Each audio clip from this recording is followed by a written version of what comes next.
we're going to go ahead and officially open up our meeting session at 6:02 p.m. First order of business. Are there any birthday announcements? Yes, there is a birthday announcement. Do we have one? We had one yesterday on council. And who is that? That would be Councilwoman Karen Cherry Brown. 25.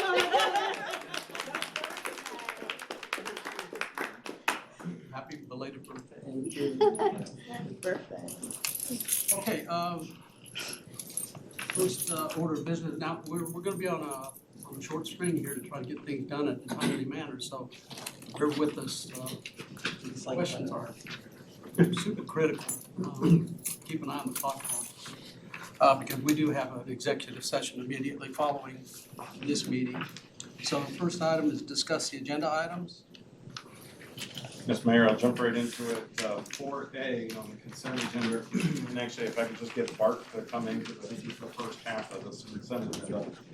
Director Stevenson for Parks and Rec. But 4A, consider a resolution authorizing the annual procurement of senior meal program services with Visiting Nurse Association of Texas and unit amount bid through the City of Grand Prairie Cooperative Purchase Agreement with an annual estimated expenditure amount of $100,000. This relates to the Senior Center, and Director Stevenson's here to help answer any questions.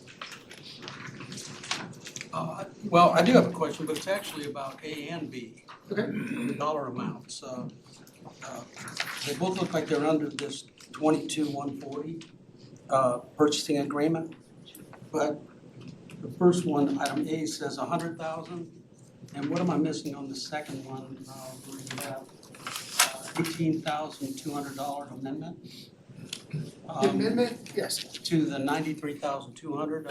Are those apples and apples, or supposed to be? they are apples and apples. The second one is related to a past expenditure that we didn't get authorization for, so it's what's the word I use? Ratification. There you go. Gotcha, all right. And that's due to the fact that they found some additional funding towards the end of their year, and that gives additional meals for lunches and for dinners, if you recall, for several months. Okay, Mr. McBurnett. So, Mr. Stephen, you're saying we're seeing increases as attendance as well. Yes, and these are all covered by the grant, so there's no additional monies actually that are charged to the city of Duncanville. Thank you. And real quick, I'm doing the math, it looks like it's about 60 to 60 meals a day. Is that roughly what that is? And we're seeing all those consumed. Yes, we are. Anywhere from 45 to 65 on average, and then higher on holidays. And then when we were doing the lunches and dinners, of course, it was triple that amount. Again, all those are covered by the grant we get from DAAA, and that will be on your agenda for next meeting. Thank you. I'll just note 4B in case we're not reading them out the other room. 4B, consider resolution authorizing the contract amendment to increase the amount of expenditure by $18,200 and procurement of $93,000 for the senior mail program services with Visiting Nurse Association of Texas and unit amount bid through the City of Grand Prairie Cooperative. 4C, consider resolution 2437-6 authorizing the purchase of cardio fitness equipment from Marathon Fitness through buy board contract and authorizing staff to negotiate the related 5-year lease purchase finance agreement with Municipal Asset Management for a total estimated expenditure of $113,975.40. I believe this is for the rec center, and Director Stevenson is here to help answer any questions. Mr. Coates. First of all, thanks for getting this to us, because I know there were some concerns and questions. Are there any other anticipated purchases as far as fitness equipment or weights or? The strength equipment at the recreation center is original to the building. That will be our next focus, probably within the next budget cycle for fiscal year 26, to see if we can find some funding for replacing that equipment. We are seeing some issues with those pieces of equipment as well. Thank you. Mr. Stevenson, so at the end of 5 years, we own the equipment. That's correct. And what do you expect, because you mentioned the lifespan of the current equipment. Where do you think we'll be in 5 years on this new equipment? We've got 7 years out of our current equipment. This is the same process we used back in 2018. Those lease to purchase agreements. We got 6 to 7 years out of it. So now that we own the current equipment, we'll use some of it at the senior center that's been requested. We'll have some of it in reserve in case the equipment goes down for a short period of time. And there's some pieces of equipment that just can't be repaired or that we will go to auction. So. All right, thank you. All right, 4D, consider resolution 24377, approving construction manager risk contract with Dean Construction for Harrington Park improvements for an estimated cost of $4,056,859.78. This relates to Harrington Park Phase 1, Phase 3 that we've been talking about relative to the 2018 bond project, getting this finished, and Director Stevenson is here to help answer any questions. Just go over the funding for project one time for the public. Sure, so we approved that at the last meeting. Is Mr. Jackson in here somewhere? He's right here. So, there he is. But we approved that at the last meeting, so that was the 2018 bond money, the ARPA money, and I'm missing, what was the other appropriation? Hot funds, thank you. And ARPA is the funding that has to be designated by a certain time. By the end of this year. December 31st. Thank you. 4E, authorization to approve work-based learning partnership agreement with the Duncanville Independent School District. Director Stevenson, our Assistant Director at AG, can help answer any questions. Right, this is the first time though that we've had this agreement, but it was really at the school district's request. Correct. Our internship program is correct. I was happy to see it.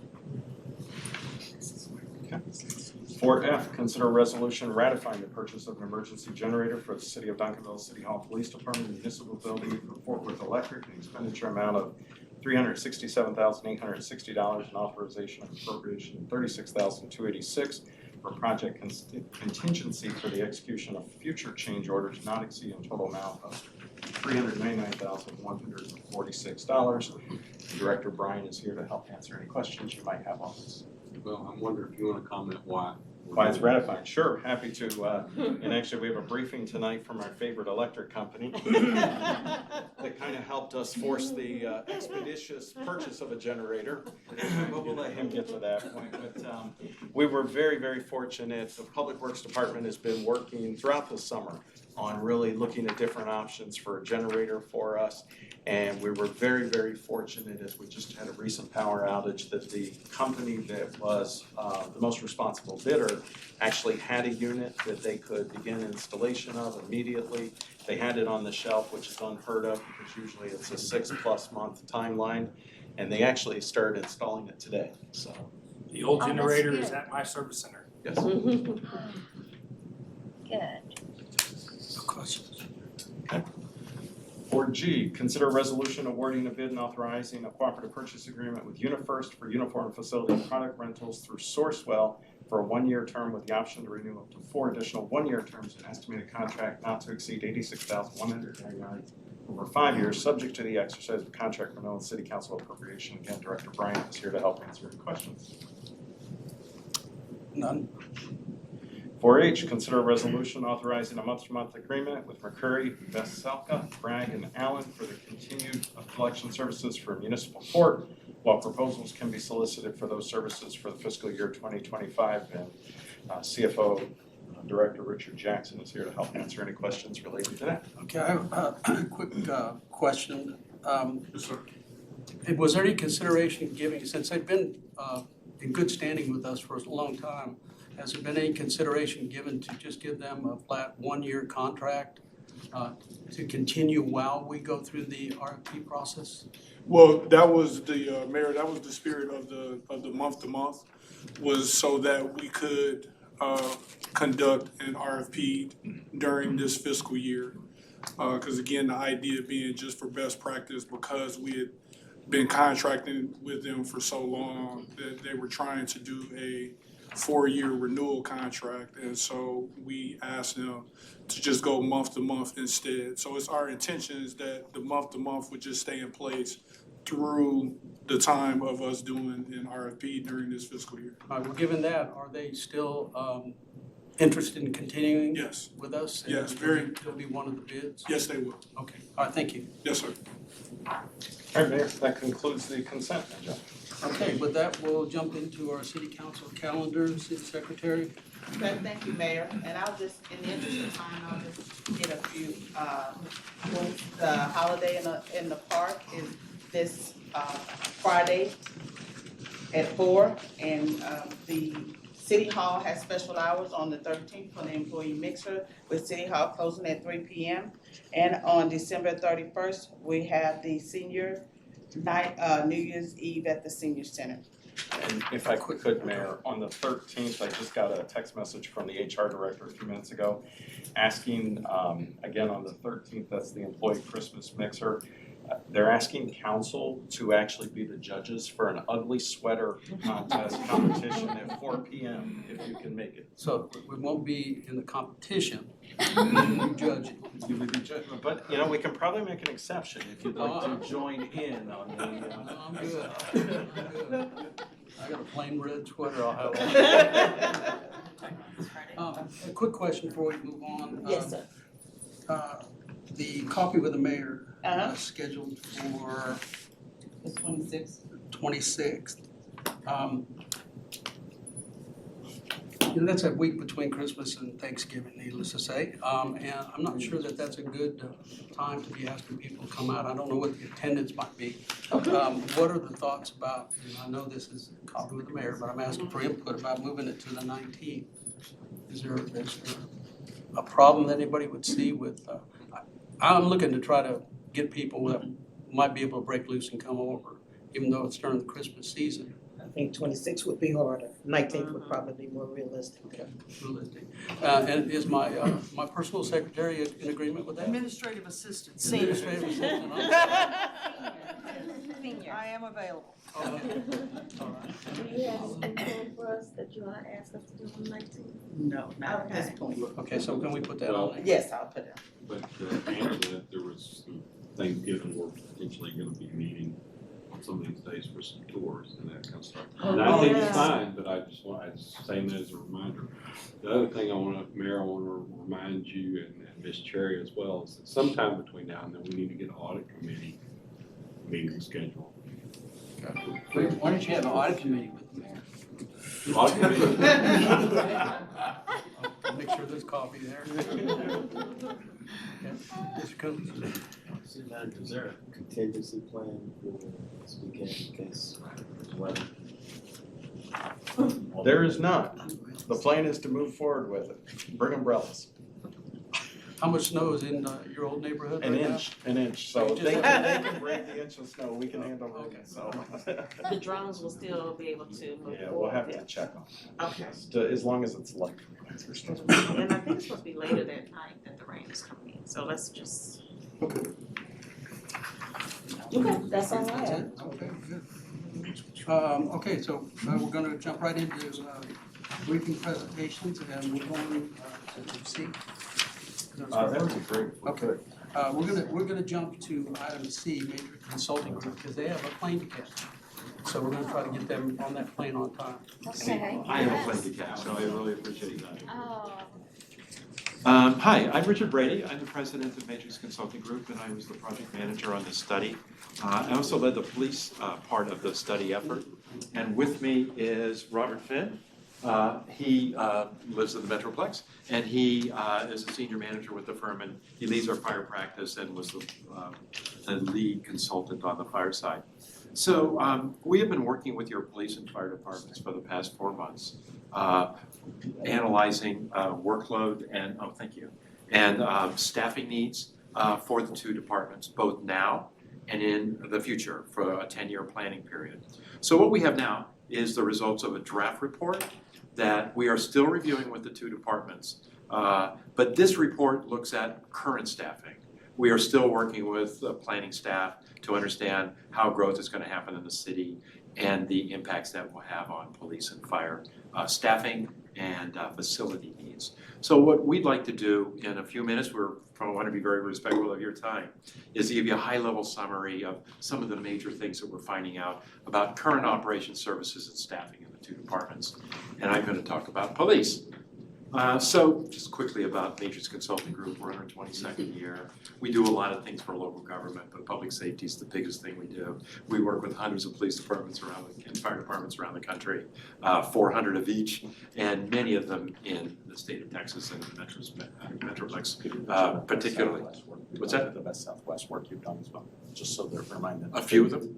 No, the other 3 cities you've already done. Oh, yeah, just in this area. We've done police and fire studies for Cedar Hill, for DeSoto, for Lancaster. but also for Burleson, all over the state, Fort Worth, other Addison we're working with right now. I could go on, but my memory's failing me already. So one of the things that we're known for besides all these studies is how we do our work. And it's based on really good data analytics, and you'll see that as we go through this, but also lots of input from staff and other stakeholders in the community. And because those are the people doing the work, and those are the people who need the help in the management systems to provide services to the community. Throughout this process, we work closely with the police and fire departments as we went from facts to issues to alternatives, and we're continuing to do so as we finalize the current staffing and graduate to the projected staffing. So again, the scope of work of the study was looking at current staffing and projected staffing, but to put that in the context of best practices in police and fire operations in Metroplex, in Texas, and in the country globally. So talking first about police, and I'm going to focus mostly on field services operations on patrol, the biggest part of the department, and is most visible and has the most impact in a number of ways on services in the community. This shows that some of the data analytics, we look extensively at the calls for service, the requests for service from the community to the police department. We analyzed what kind of events they were, when they occurred, where they occurred, the type of event they were, and response times and things like that. And this shows by time block going across the top throughout an average day, and vertically the types of calls that occur. They respond to about 20,000 calls a year. And these are the top 10 calls for service, and they're pretty normal for a suburban community. Mostly not crimes, sometimes suspected crimes, usually quality of life types of things.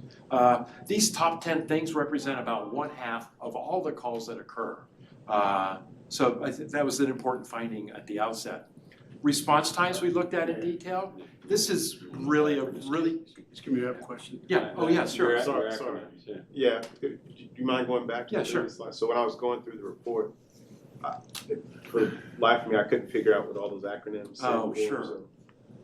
so- So like suspicious actor, a meeting with a police officer, a verbal disturbance, a welfare check, a follow-up, a major disturbance, an alarm business, disturbance minor, alarm residential, and a traffic thing.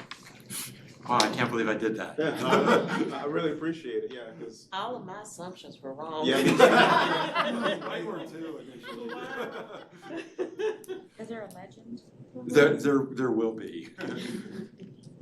Okay, so this shows response times, and the bottom line here is your response times are really good, and I think that's, as you'll see in a second, that's really an important finding given some constraints you have in patrol. Response times for the highest priority calls, which are 0 and 1 and 2 to some extent, are 6 or 7 minutes. And that includes the call processing time, the dispatching time, the travel time, everything associated with that. Comparatively, that's really good when you look at the size of the city. But the important thing here is that even lower priority calls, and remember that's mostly what they're working on here, is exemplary too. We work with communities where these things are an hour or 2 hours long for response time, and you're under 15 minutes on average for these calls. So it's really good. Short staff. Well, yeah, and the next slide we'll get into that. So the most important thing we look at when we look at patrol operations is the amount of discretionary or proactive time that they have. If you just look at response times, you're just looking at, how good they are at responding to something happened 6 or 7 minutes ago. But the proactive time is when they're working with your community and businesses to sort of work on recurring problems, to address fears that they have, to get out and talk to people, problem solve and things like that. In our work, we found that unless they have something like 45% of their time to do that, you don't have enough time to do it. So it's a really important metric. When we look at you, overall, at 40%, not too bad. But this chart on the right shows, and the difference between the green blocks and the white blocks, it shows by day a week in these 4-hour time blocks here, whether you meet that or not. So yes, on an overall 24/7 basis, you're hitting 40%, which is close, but all that time happens late night and early morning hours.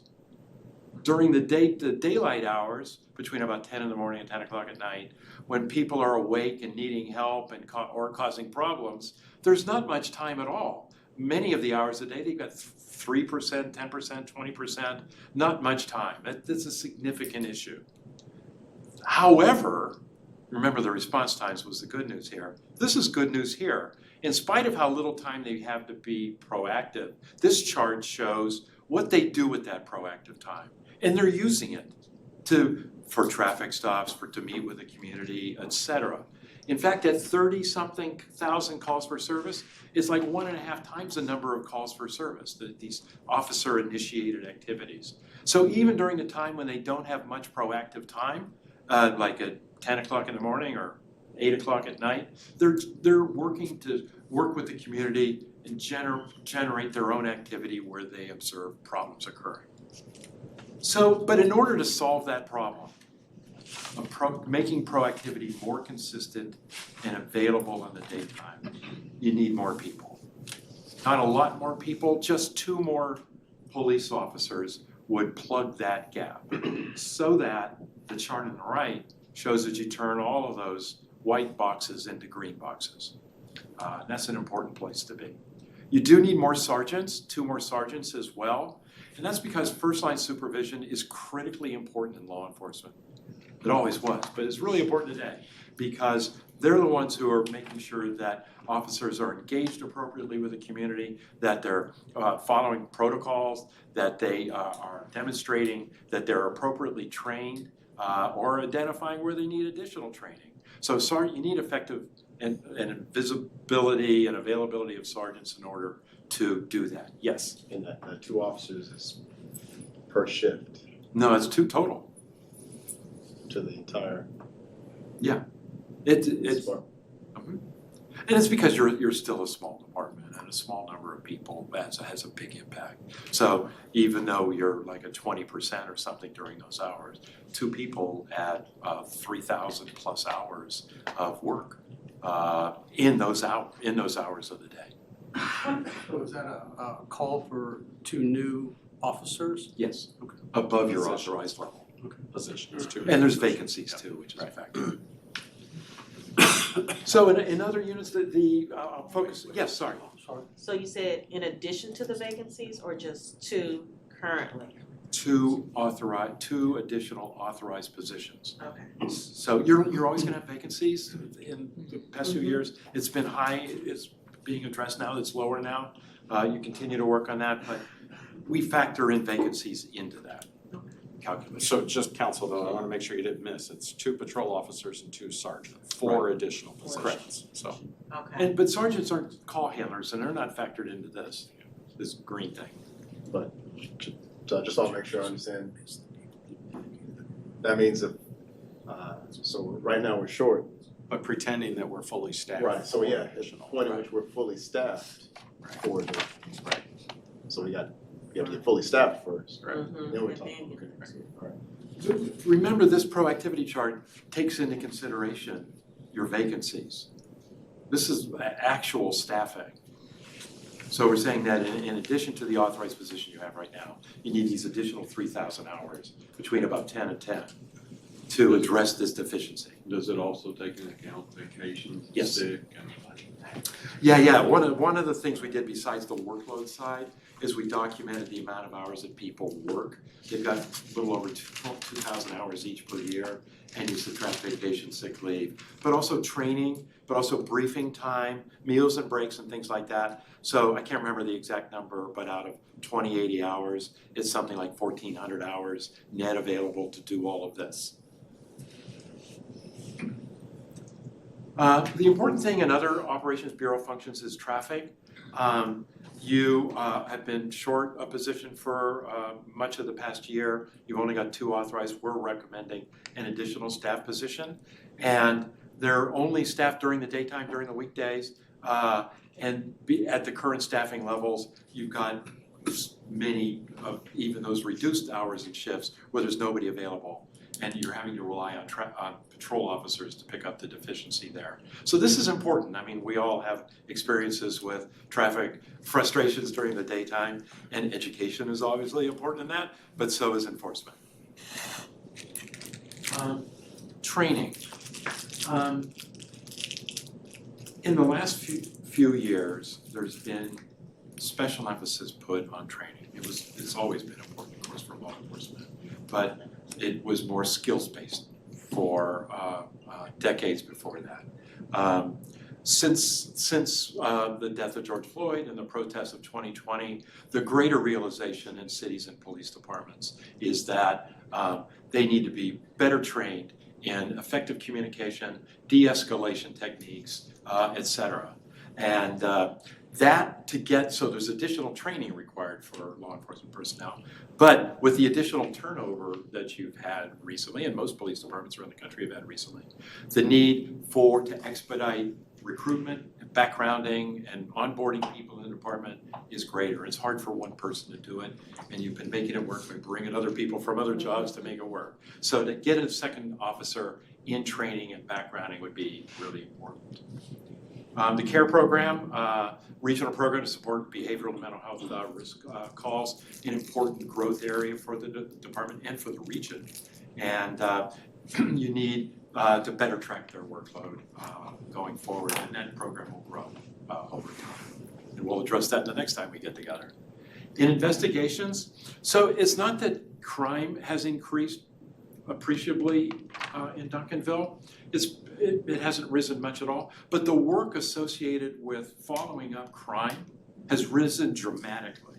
With all the digital evidence they're having to go through, the body-worn cameras, the video evidence that's all over the place, and they're having to review that. There's cell phones. There's lots more work that has to be done. So the time it takes to work on cases has grown, and we measured that for each type of crime that they follow up on in Duncanville. And you need an additional 2 detectives in order to handle that workload effectively, or else you're not going to be following up, you're not going to be spending the amount of time you need in some cases, or you're going to be screening out some calls, or some cases, and that's a problem. You need an additional detective supervisor to make sure that cases are moving smoothly, that all the evidence and witnesses, et cetera, have been interviewed, and you're keeping in touch with victims of crime. So supervision is important in investigations just as it is in patrol. In other functions, mostly civilianized support functions of professional staff, you need some more support for coverage mostly in property and evidence, another records technician, because for the same kind of impacts there are in detectives, it impacts record staff as well. So that's where we are in the current staffing report. We're still reviewing it. I think within days we're getting the planning data we need to do the projections. So sometime this month we'll be completing the projected staffing, and we'll be back to you. Now we're on to fire. We'll get this far.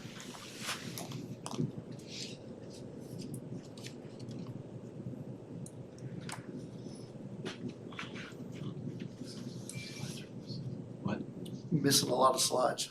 Oh, really? So anyway. With the presentation. This is all. Unless This is just part of it, but there's, Mhm. Anyway. More to it. We read it. No, so here's the key with fire. We'll put it in a nutshell since that's all bulleted. So your biggest issue facing fire today is the peak demand of emergency medical service units. So your ambulances have passed the threshold where the line in the sand is drawn and there's additional resources needed. When we worked with both Cedar Hill and DeSoto, they're having the same problem. So regionally, you guys operate with what's called automatic aid. So when your units are depleted, then somebody from DeSoto and Cedar Hill and Lancaster, they're coming in and filling those gaps. Well, now their units are also depleted, you guys are getting called there, so the whole regional system is strained. And the history of regional cooperation in this area was one that we thought it may, in the short term, work well for you guys to look at a peak time kind of regional ambulance to sustain regionally. One issue with that is DeSoto has collective bargaining, so their system wouldn't allow you to hire what's called single role paramedics, where it's not a firefighter paramedic, but maybe for these peak time you're hiring just paramedics that work 12-hour shifts, a little more cost effective, and build some staffing flexibility because you're not paying 24 hours a day, 7 days a week. Because much like what you saw in the police workload, fire is much the same. So 8, 9 o'clock in the morning, the people wake up and all of a sudden they're having wrecks and things happen. And then after 10 o'clock at night, everybody goes to bed and it gets quiet like most suburban communities. Same thing's going on in DeSoto, same thing's going on in Cedar Hill. So that 8 a.m. to 8 p.m. 12-hour window is really when that additional peak staffing is needed. Another issue in fire is what's called community risk reduction, so your fire prevention folks. When growth occurs in the city, you're busy with initial inspections and the inspection workload due to the growth. So in your planning department, that kind of happens, but if development slows down, their workload decreases. Well, fire, once it's built, they still have to go inspect it. And so critical infrastructure, jails, hospitals, hotels, anything with built-in fire protection systems gets inspected annually. And then there's lower risk occupancies can be done every 2 years, and general office type businesses every 3 years. So developing that inspection schedule, but making sure that as growth continues, they're not only able to do the inspection part, but also the community risk reduction part is the part that's really lacking, and that's the public education piece, and working with the community to identify what the current risks are, what's driving the calls for service demand, and then bringing that service down. A little bit longer term, call demand and your ability to get resources toward the western portion of the town is problematic. So first fix needed, I'm vulnerable. daytime EMS staffing. Longer term, getting another fire station, and we're working with the fire department through this draft report to identify some potential good locations. Originally, we had to go further west than they liked, so we're looking for things closer along Wheatland Road toward the kind of the Aldi area. So if you get a little, I don't know if that's a good landmark for you guys or not, but anyway, that general vicinity of town. So we had a little further west than they liked. We're gonna have to probably do it by hand for you. Okay. So a little different in fire, what we looked at is fire services uses everything to the 90th percentile. That's the best practice. So they don't, in measuring performance, you don't look at the averages in the fire service, because for accreditation, ISO, NFPA standards, National Fire Protection Association, everything's measured to the 90th percentile. How well can you do it 90% of the time, not on average or 50% of the time. So we look at call processing. So you have the regional dispatch center. There's improvements, and you'll see it in the final report about the current computer-aided dispatch system, and it's not It doesn't work well with fire and EMS. It's really a police-based system, so there's issues that they're working on, and the new CAD system is supposed to be ordered, and that'll improve, but that's something that's going on regionally. Turnout time is how quickly from when dispatch says, hey, this is going on, do they get up and get out the door? So something that's controllable, if you measure it, they're gonna perform at a higher level. Firefighters are competitive. So you wanna get that down to a minute for EMS calls, about a minute and 20 to a minute and 30 seconds, depending on local adopted standards for fire calls. And then the travel time is that, how long does it take them once they're seatbelted in and it's going to get where they're going? And because of that fixed facility response, it's important, short of building more roads or more fire stations, it is what it is. Weather plays a factor in all that, but the making sure that they can get there and get the first units on scene to be able to mitigate the emergency. Then from that becomes the effective response force. And you'll see in the report, you guys are doing great on that. That's part of that regional response. Because of Lancaster, DeSoto, Duncanville, Dallas, who's an automatic or mutual aid partner, not automatic, you're able to get enough resources on scene to mitigate the typical emergencies here in terms of an effective response force. So much of what we're looking at system improvements is that initial response. Is it available, and can the first people get there quickly? And then the system reliability and the unit utilization rates like we talked about.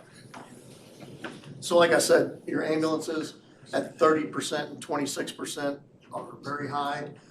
When you get over 20% on your fire units, that's when you start needing to start planning for more. So you're close on fire, you've already passed it on your medical units, so that's your most critical needs. And then you can see with the current stations how that western portion of the city's kind of a gap when you look at 4 minutes. And we're working with the fire department to see what good should look like here. Should it be 5-minute travel time standard versus 4? But NFPA 1710 is 4 minutes, so we start there and say, can you meet that? And if that answer is no, then it has a clause that says the authority having jurisdiction can change that and develop their own based on 3 years of historical performance. But you still don't want to go to 10 or 12 minutes because that's not acceptable. Most of the time you guys are doing 1 to 2 calls at a time, so your 2 stations are able to handle that. But then when you get into the 3 and 4 calls is where you start suffering. And then here's just kind of a look at that regional system with your automatic aid partners of Cedar Hill and DeSoto and how well they help cover it. So you can see 16 people in 8 minutes, your whole city can get that because of the additional resources being brought in from your neighboring communities. So it's not a concentration issue, it's that first unit on scene or unit availability issue. So your structure's appropriate, the administrative oversight in the fire department's appropriate. Like I said, community risk reduction efforts with your fire prevention staff and public education efforts can be improved.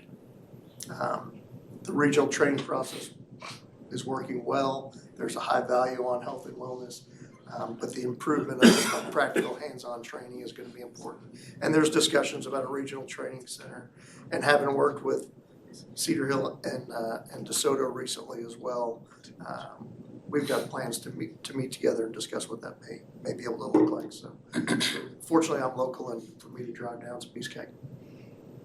So then, like Rich said, the next steps are working with the department on that best location for the station, looking at the longer term future staffing needs, and then putting the facility needs in both the police and fire reports.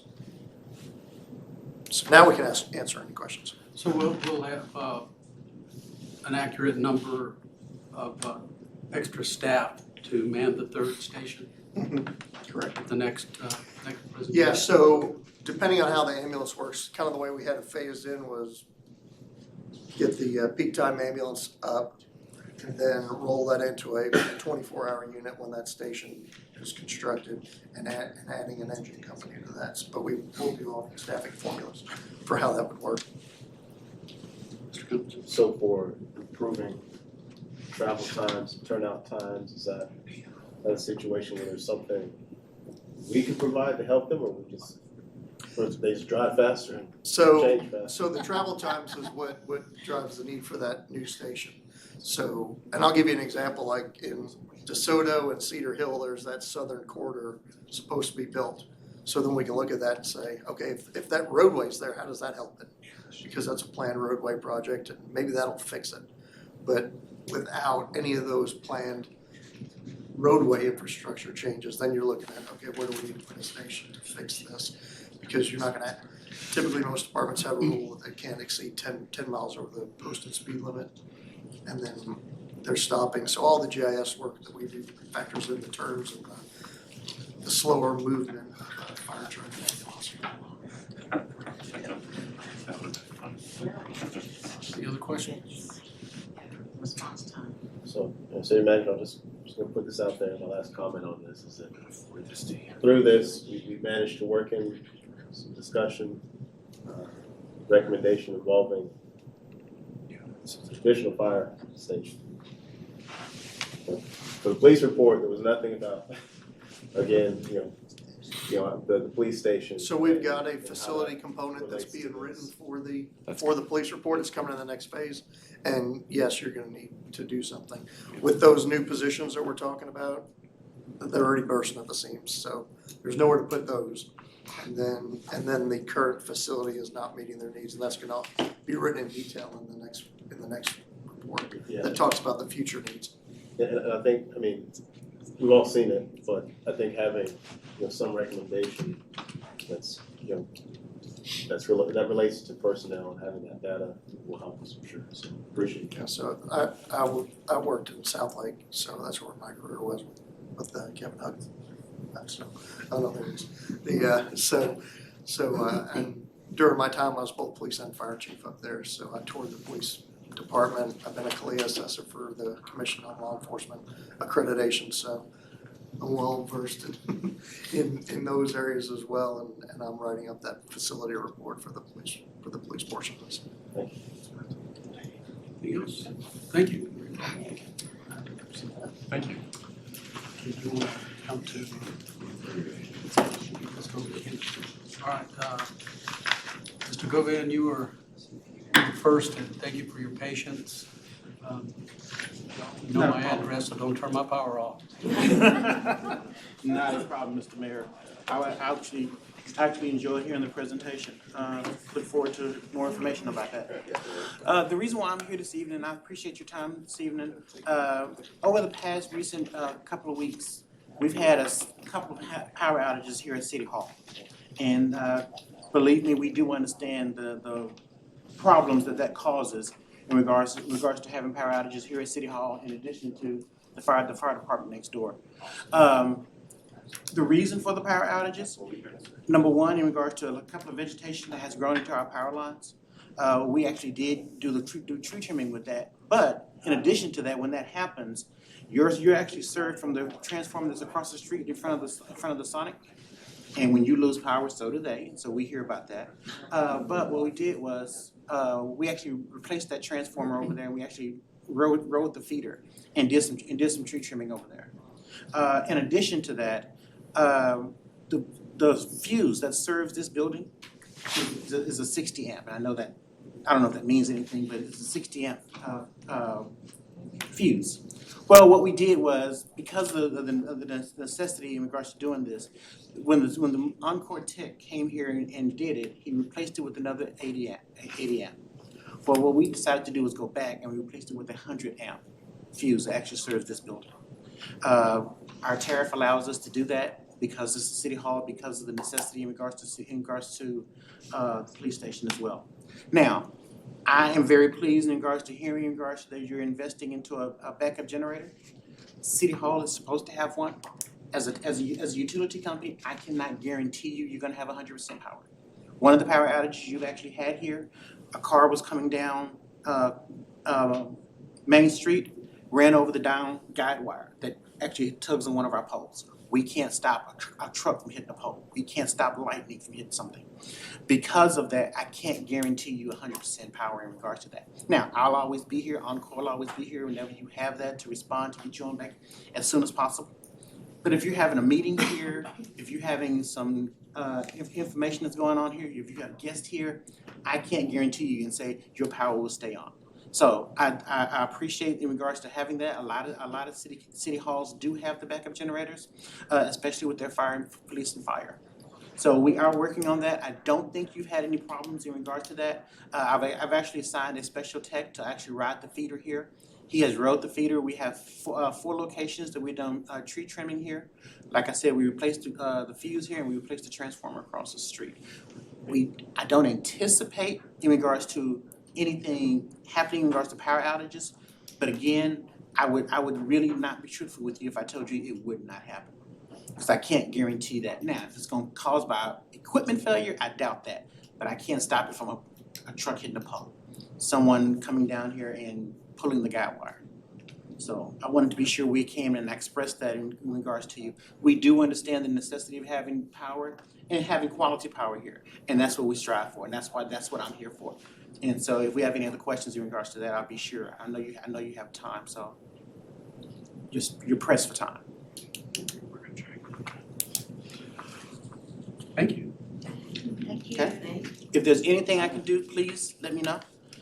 Don't let me know over the next couple of days. You were my last meeting before I go to California, so y'all enjoy.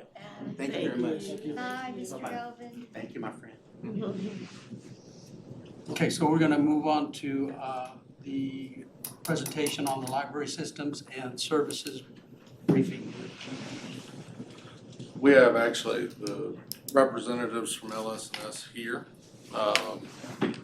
They were just right outside the door. I'm the Tyler in line. We go. Like us up front? I told you 5 to 10, you have 2 to 3. Thank you for having us. Todd Frager, the CEO of Library Systems and Services. Appreciate the opportunity just to talk a little bit about what the partnership might look like for the city, the library, and us. So we know cities are always struggling. People want more services. There's demands for sure. We don't want to raise taxes or increase the cost of the population. We have built a company and an operation that tries to support that model to provide exceptional library services for less money for communities, but most importantly, making sure that the library services are kept localized under local control and governance. So the good news is we're very much in alignment. I've read your mission, your vision for the city, for the library. LS&S shares all of your visions in regards to providing incredible free access services for your community, enriching literacy, education, outreach. All of those things are incredibly important to us. For us to do that effectively, most importantly for us, it comes down to the staff, the local staff here in the local library. It's very important for us in this situation to try to bring that staff across to LS&S to provide these services. And in doing so, making sure that the staff remains happy, engaged, and remains whole in regards to their compensation. Our model is predicated on their happiness and success. And we do that by, like I said, bringing them across whole so they feel like they're not disadvantaged, but also part of a larger library community where they can look for their development and foster their development down the road. So what we're talking about basically is we know that you're spending about $1.1 million on your library each year. It's an incredible investment. We think we can do this for 10 years, give you a predictable cost basis for the next 10 years that would save the city $1.2 million, of which those dollars could be repurposed, whether it's for cultural things. It's your decision how you'd want to use that money.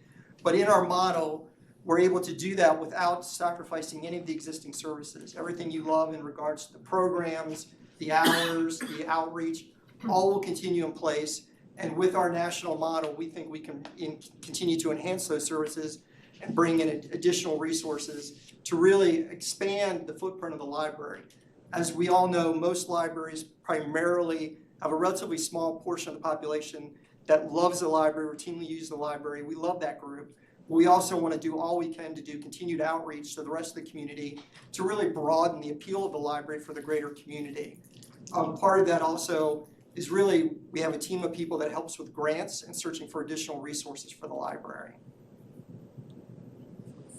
So how our model works is the company's been around for 47 years. It's a library company. It's all we do.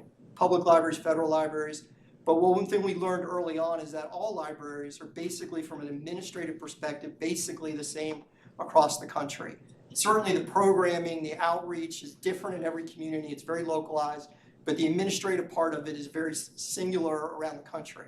So we decided early on, if we could do the administrative services of an individual library on a consortium basis, on a national basis, we could bring efficiencies and bring cost savings to those member libraries, but most importantly, not asking its members to give up local control. Because at the heart of it, that's what's really critical, to keep control of your library. But also an example of that would be, we purchase $8 million of materials for libraries around the country. We have the best discounting to bring shelf-ready materials into your library. So if you're spending $100,000, I promise you I can bring you materials more cost effectively than you get them on your own. It's a partnership. I always refer to my customers as partners. They refer to me as the same. It only works when the partnership works. And to be clear, when we think of the partnership, obviously it's the city council who we take direct governance from, as well as working with the library advisory board. But critical to our circle of success is volunteers and friends. We know that they're critical to the library, to the community. They're passionate about the library. We want to continue to work with them, continue to appreciate them, and continue to value their services going forward. And also the other part of that component, which is really important, is the community outreach. We know there's already good outreach within your community from your library, but we're going to continue to support that, whether it's the school districts, whether it's higher education, whether it's the business community, the homeschooling network. We continue to grow and build those relationships to have us all work together for success. So I think an important aspect to understand is that it's not, sometimes people use the word privatization, it's not that. The library, the assets, the materials, all remain physical property of the city of Duncanville. What we bring is expertise and staffing to the equation, but it's still your physical asset. And again, part of that is to make sure that everything is still done very locally in mind. So any collection decisions within the library are still maintained and controlled by the library itself. And again, it's a free public asset for the community that never changes. Ben Williamson, who's the city manager of Farmers Branch, just gave us a nice quote. I'll talk about them in a second. Farmers Branch has been with us since 2011. They had 2 5-year contracts, just renewed for another 10 years because they're so happy with the relationship. We've saved them significant dollars over the initial part of our contract while improving the facility. We just did a complete refurbishment of their library. And one of the skills we bring with us, which is part of your contract, is we bring in space planners and designers that come into the facility to help kind of reimagine or rethink what the library could be or should be, or at least validate what you're currently using it for. We bring in consultants to help with strategic planning, with community assessments. All of that is part of the contract. But we've had an incredible partnership with Farmers Branch. In addition to that, Red Oak, Texas, which is one of our older contracts, goes back to 2003. Again, growing community, lots of needs and desires for them. We were helped now for 21 years. Basically, they started in a library that was probably the size of this room if you've ever been there. And we've now just moved them into a larger library, which we're really proud of. We're excited about the Google grant we just got with them for $100,000 for a new makerspace within the library. Again, very successful relationship. Wilmer, Texas, we just started with them in 2022. Again, a community growing, they have lots of aspirations. We've done a lot to help them with their existing library, and now they're building a new library, which we're part of that process to help move them into that new library. There's a quote there from Rona, who's, again, a big proponent. If anybody, what I'll tell people is I can stand up here all day and tell you how much I love us and how great we are, but I always ask you to check our references because they'll tell you exactly how they feel about our partnership and relationship. Huntsville, Texas, probably our most recent acquisition. As far as 2023, they started in January. Again, an incredibly successful partnership with the city. We've done a lot to improve the library. One of their desires was to really change the space around. They wanted more experience space, more meeting space. They had a lot of materials that hadn't been checked out in like a decade, a lot of shelving. And we went in with our space planners with the city and said, hey, we can remove some of the books that have been here for a decade that no one's touched. And now we have a tween scene, which they love. And they are now bringing more people into the library because we've opened up the library and kind of changed the way it's being used within the community. Again, a quote from the mayor of Huntsville. I'm very proud of this relationship as well. Library Q Analytics, real quick, it's a platform we designed. We use it in all of our libraries. It would come with the contract. It's used in 2,000 libraries now. It's analytics. It tells you basically what's going on in your library. It gives you validation of your investment. It tells you where you should go, different directions, different things to do. It tells you what's going on in the community to bring more people into your library. It's a great platform. You'll get all the data that comes with this on top of your ILS. We'll provide that.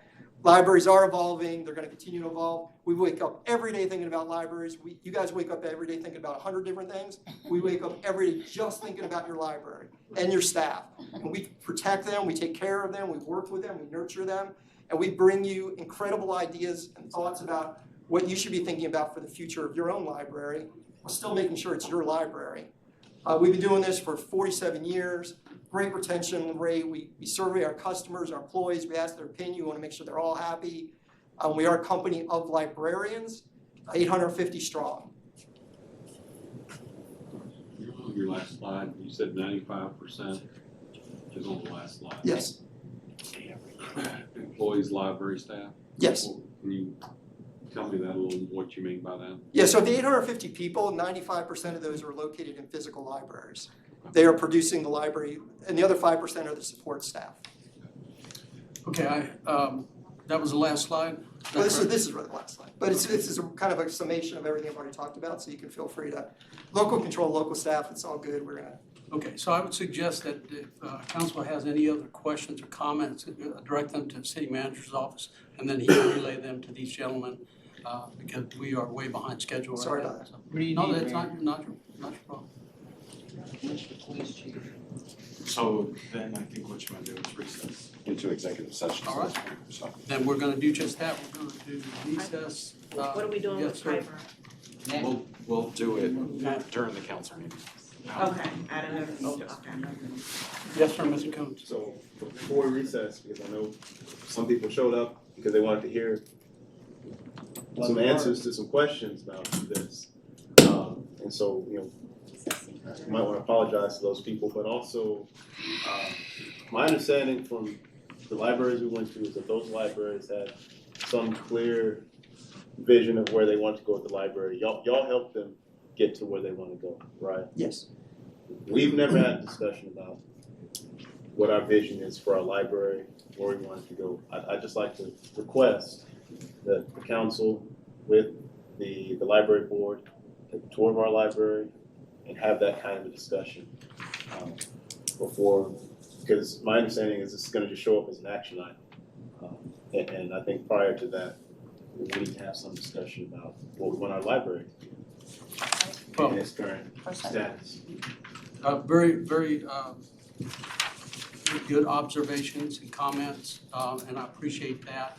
And I do apologize to those that may have come here just specifically for this issue, but sometimes our agendas just get too crowded to accommodate our normal business.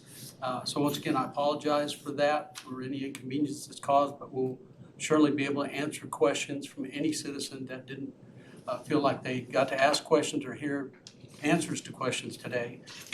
If you just get in touch with the city manager's office, we'll take care of getting information to you and answering your questions. I apologize. Thank you, gentlemen. Appreciate it.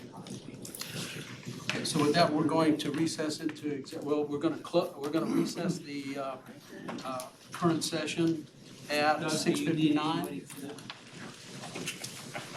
And And then y'all are going into council chambers after executive session? yes. Okay, welcome everyone, and thank you for coming tonight. We're going to begin our regular session on Tuesday, December 3rd, 2024, beginning at 7:23 p.m. And let me start off by once again apologizing for those folks that came specifically to the briefing session for the item on the third-party library service.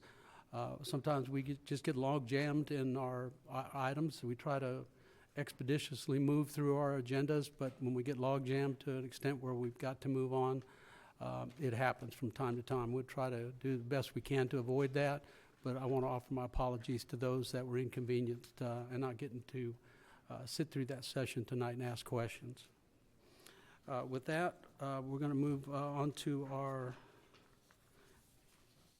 invocation. Mr. Kuntz, could you please stand, please?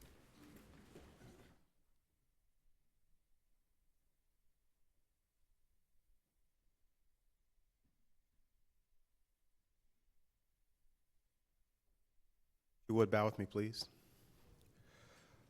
Our Father in heaven, we approach you at this time once again with great humility in our hearts, acknowledging you, Father, as the great God and creator of heaven and earth.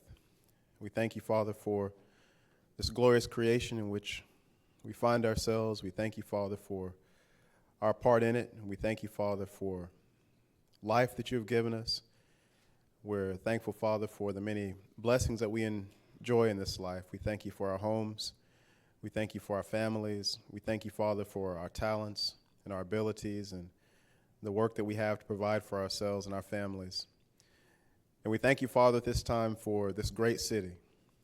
And we thank you, Father, for the good people who live here. And we thank you, Father, for those who work, the city staff, our police and fire departments.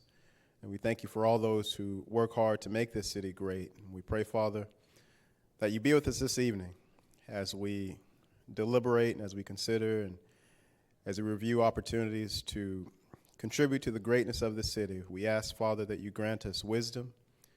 We ask that you grant us patience. We pray, Father, that you give us joy in the things that we're doing. And we pray, Father, that these things are good for those who live here now and also for those future generations. We thank you, Father, once again for this privilege and this blessing. We pray again for our first responders, and we ask that you bless them, that you keep them safe, keep their families safe. And we pray, Father, not only for the local government here, but state governments and national governments, that you grant wisdom and patience and compassion there as well. Father, we acknowledge our sins and our transgressions, and we acknowledge that from time to time we fall short of your standard, but we ask that you forgive us of those transgressions as we repent and we turn from them. We ask all these things in your Son's name. Amen. Please join us in the pledges. I pledge allegiance to the flag of the United States of America and to the republic for which it stands, one nation, under God.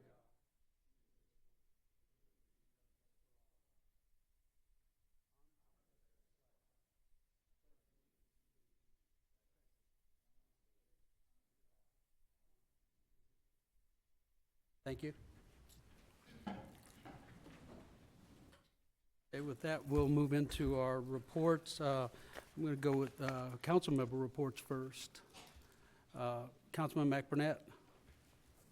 Thank you, Mayor.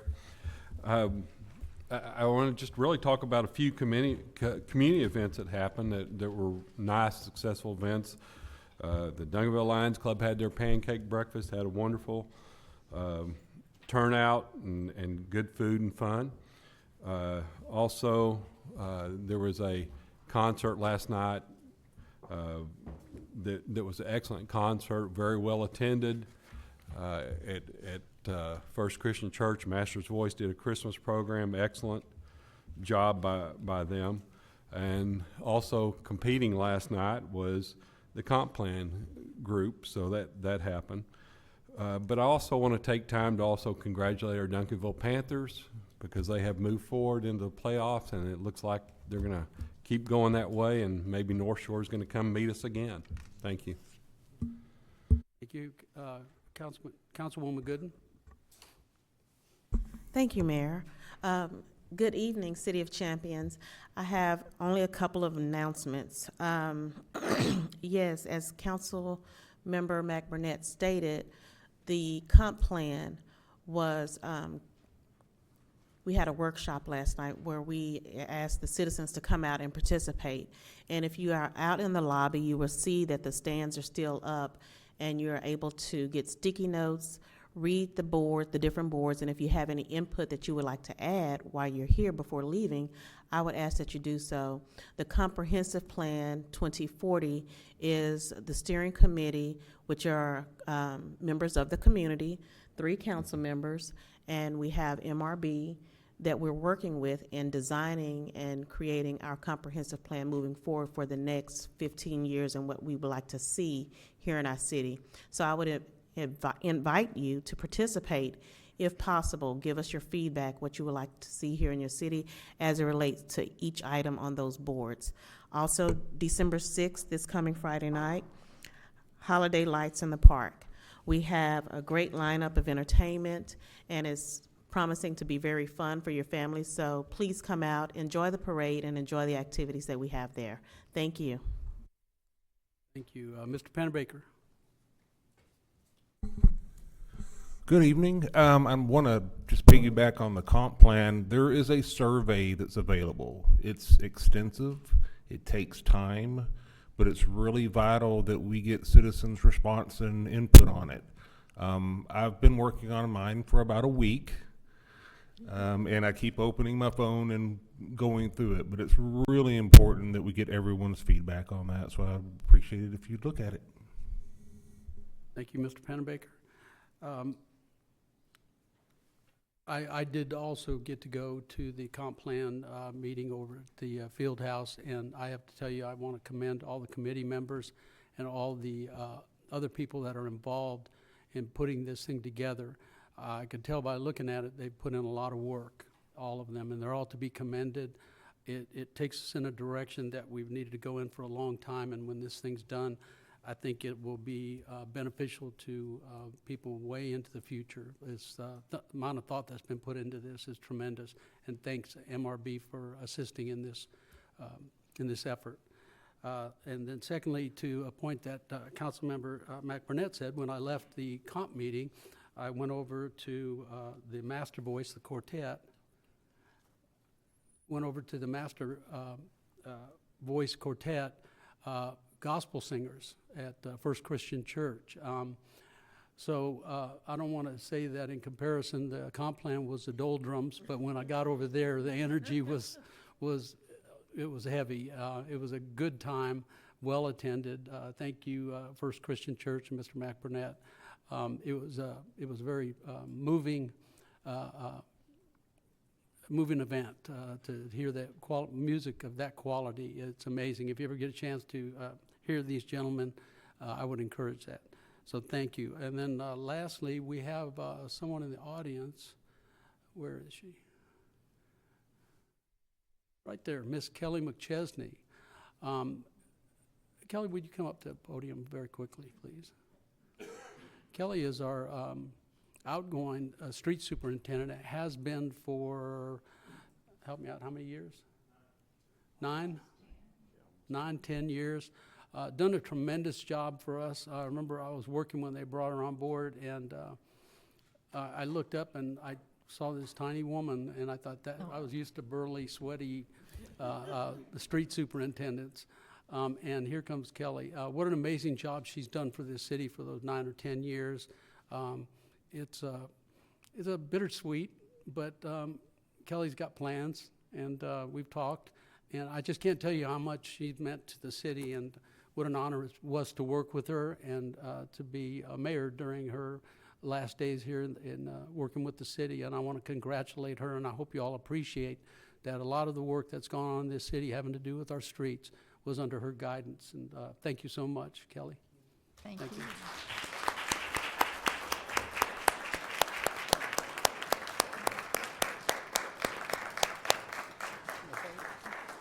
Thank you. I'm going to be sad to leave, happy to move on to the next part of my life.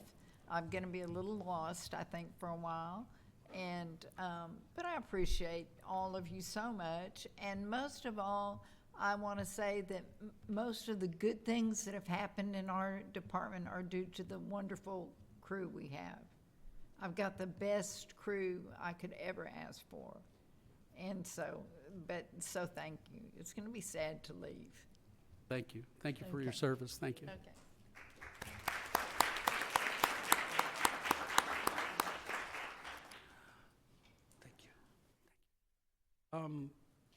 On to the city manager's report. Yes, Mayor, Council, good evening. If I could please request a time extension, I think with something we want to do real quick is going to take a little bit longer than the 2 minutes. Do I have a please. motion? So move. Motion by Mr. McBurnett, second by Ms. Gooden. Please vote.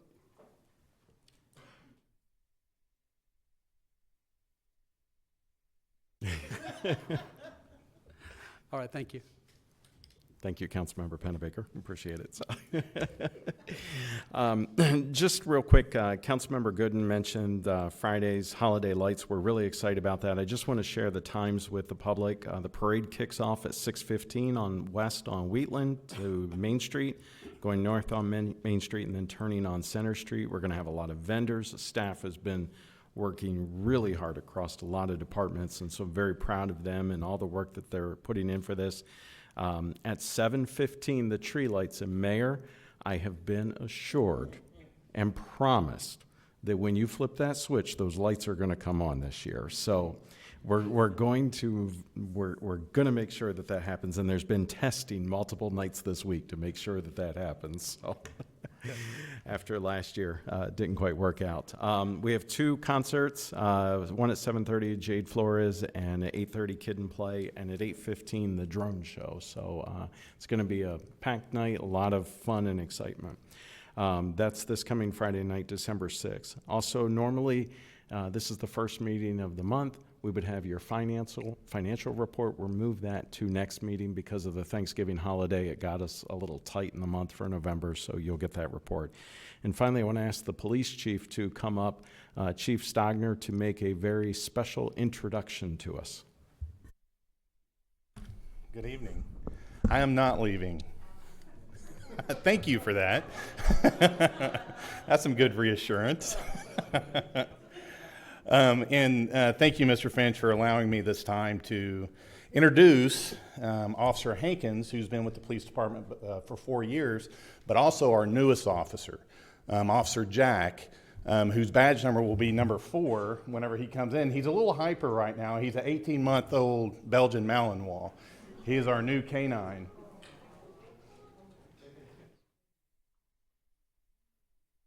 He is very treat-driven. But he's going to be working the streets soon. We certainly wanted to introduce him to everybody. He'll be part of the parade Friday. But this is Officer Jack. We'll have a swearing-in ceremony within the next week or so. And we'll certainly stream that on social media as well and invite everybody. Chief, could you also, just so the public's aware, talk about the bulletproof vest in the calendar? Yes. So Officer Hankins has done a tremendous amount of work on getting this canine department, canine division back up and operational. He should get all this credit.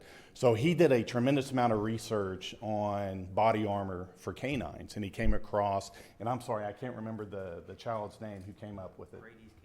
Brady's Canine. So this child learned that a lot of canines in America don't have body armor. So what they do is they highlight dogs who are in need of this body armor, and our dog's going to be Mr. December. So he will be in December. So please go to that website, purchase a calendar. You'll see him in our police department for sure, and help provide these canines with body armor.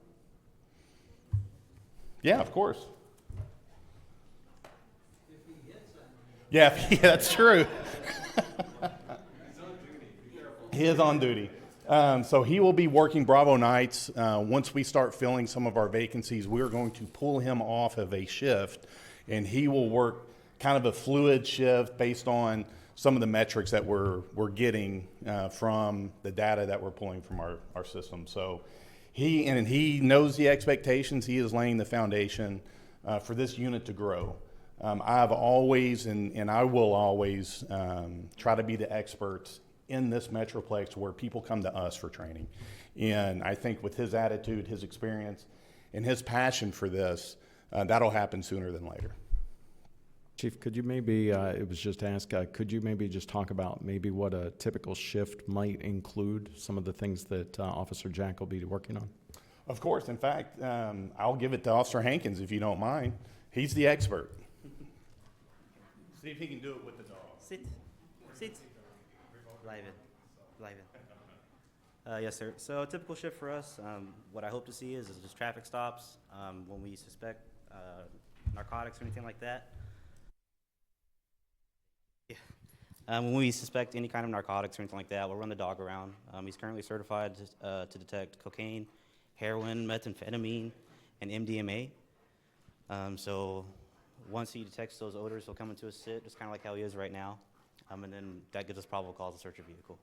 Additionally, we do tracking as well for suspects. So some of your more serious crimes, mostly felonies, we can deploy them as well to try to locate them, which will be a big asset to us, I believe, as well. We're going to start implementing training to all the shifts, just so everyone gets used to being around the dog, knows what we can and can't do, and just let them know that we're here to help out. So we'll eventually, a lot of it has to do with me being off for the past couple of weeks. We're going to have an extensive amount of public education on this as well. I think this is a force multiplier. We have suspects running from us quite often. It's certainly more advantageous for us to send a dog into a location. Obviously, this is probably not a dog that you would want personally that lounges around the house, as you can see. He is ready to go to work, and I'm ready to put him on the street. I think they're going to do a great job for us. Any questions? How long's it been since we've had a canine unit? That's a great question. If I had to guess, I would say 9 or 10 years. It's been a significant amount of time. And we'll also, the dog will be available for surrounding cities? That's may correct. need- okay. Yes. All right. So they'll train. He's has a network of canine officers that he'll work with. Obviously, when we start building our facility, we'll look at maybe housing some of the canine stuff where we can host some training here as well. Outstanding. Mr. Coons? How many hours, like per shift, will he be on? How many shifts a week will he be working? Obviously, he's not going to be working 24/7. No, he will be on call though. So, unfortunately, being the only canine, he will be on call 24/7. He will work a normal patrol shift for now, which is 12 hours. It's an 8-hour work week. I'm sorry, not work week, bi-monthly. So it's his normal schedule that he has now. And then once we pull him out, we'll figure out the best schedule, whether it's a 10-hour shift. That way he's here more often than not. And when he's not actively working, where will he be? He'll be either training. Doghouse at the police station? No. He houses them at his house. Okay. Yeah, so all of that stuff's provided to him. Thank you. Yes, sir. Any other question? I have one more thing that I certainly don't want to miss. So today marks the 45th anniversary of our 2 officers who have passed away. That was, I'm sorry. I'm sure Alex is, sorry, buddy. That's Sergeant Michael Poe, who is a 3-year veteran, and Officer Roger Hobden, who had been on the job for 2 weeks when they were tragically killed in the line of duty. So this marks the 45th year. So I want to make sure and highlight that as well. Thank you. Thank you, Chief.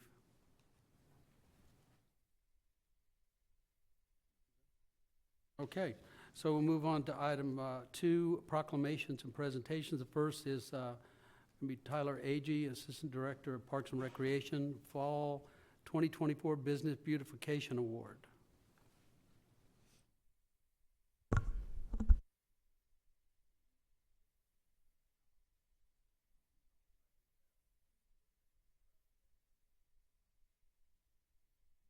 Evening, everyone. Oh, that's much better. Yes, I believe I do have one board member, Keep Duncanville Beautiful board member in the crowd today. So if she would like to come up and join me as I present these awards, I'd greatly appreciate it.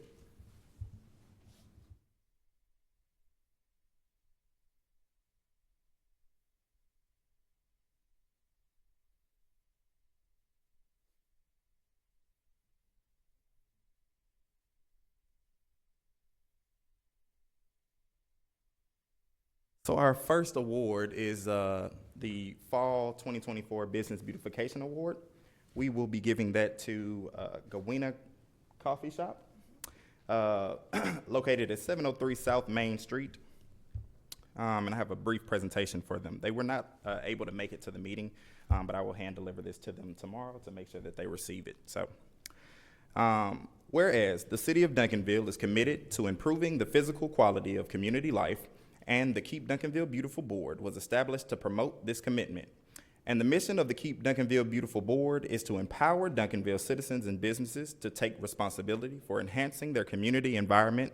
And each quarter, the Keep Duncanville Beautiful Board recognizes one commercial property within the city for significant improvements to the exterior portion of the property, landscape improvements and/or long-term maintenance of the property that exemplifies high-quality standards. And Gawina Coffee Station, located at 711 Main Street, has been selected as the Business Beautification Award recipient for the winter 2024 quarter. Now, therefore, Greg Contreras, Mayor of the City of Duncanville, do hereby urge all residents to join in congratulating Gawina Coffee Station, located at 711 South Main Street, and commending this business for contributing to the beautification of our city.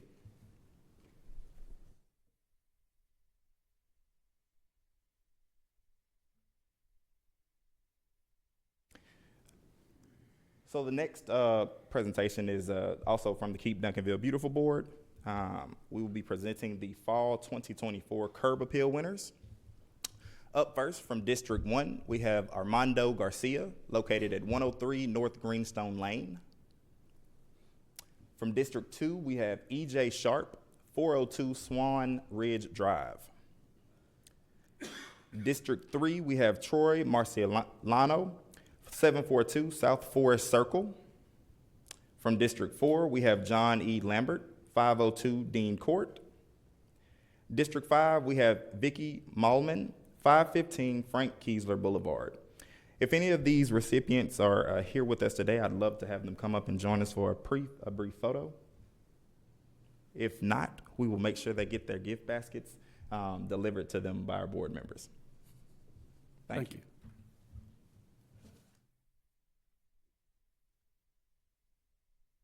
Okay, with that, we'll move on to item 3, citizens input. We did receive a number of email citizen input that each council member has that packet of emails to read through. They won't be read publicly. And posted our guidelines up here for citizens input portion of our meeting. With that, at this time, 2-minute comments will be taken from the audience on any topic to address the council.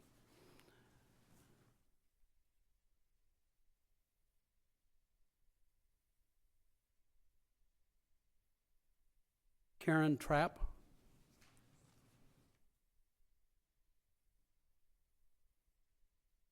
Please announce your name and address.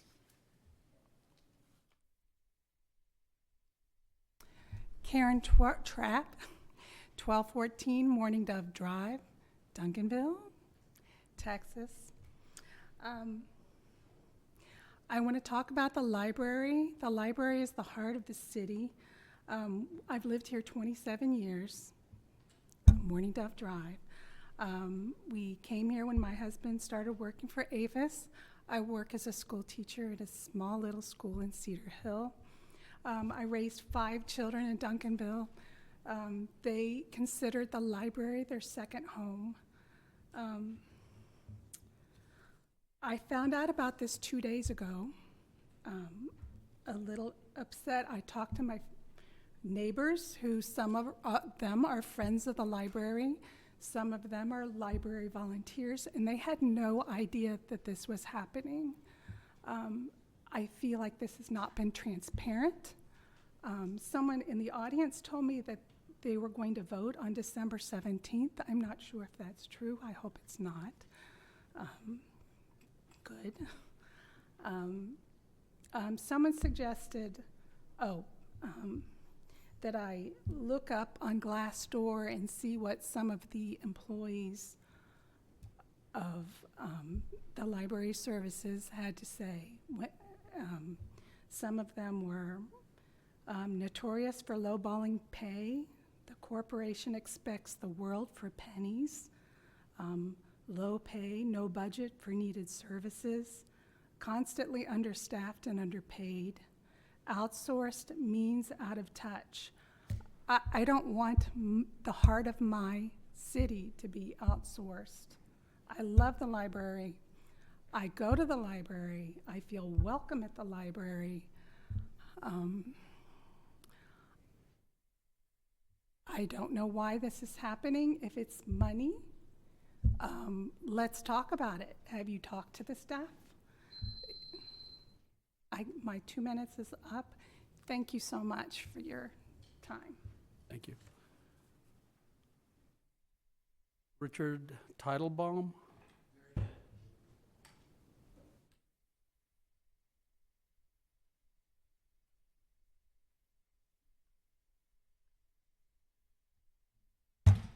I'd like to start with the library Name during the... excuse me, I'm sorry, sir. Name and address for the Oh, I record. totally forgot. Richard Teitelbaum, 1626 Shannon Drive, Duncanville.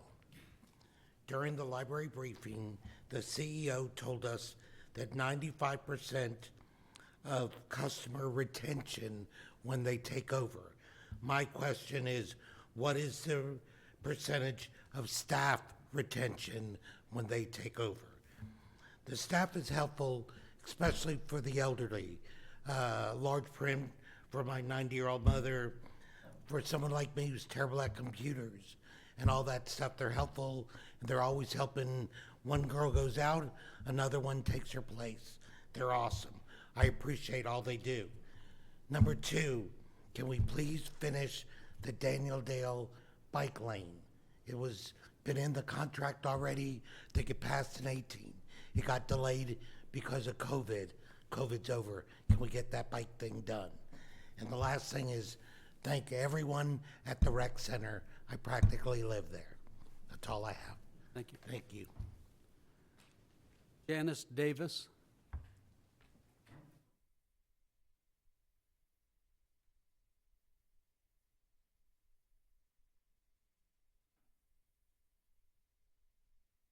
Janice Davis, 702 Sherrill Boulevard, Duncanville. I came tonight because I was interested in the ideas for the library, and I really appreciate you suggesting that the library staff, that they find a direction for where they want the library to go and spend a little more time before a vote is taken and a decision is made. I did go to the library the other day and talked with one of the staff ladies there, the children's director, I think she was. She was very concerned that she was going to be losing her job. And yet in the presentation, it sounds like perhaps they will be rehired by this company that would take over. So I think some clarification needs to be given about what's going to happen with the current staff. I think also I was concerned about is our decisions still going to be made on a local basis, because the company is headquartered in California and in Maryland, and I want to make sure that our Texas values continue to be present in the library and decisions are made with Texas values in mind. I think, well, there were several questions here. I was concerned about the free pantry as well, and I asked some of the staff there, and they said, yes, that is part of the library. So would that continue to be available there in the lobby of the library, or would that maybe be moved someplace else? Whatever. I also realize that the current library does not represent itself very well online. And when you try and read a book online, it's usually not available.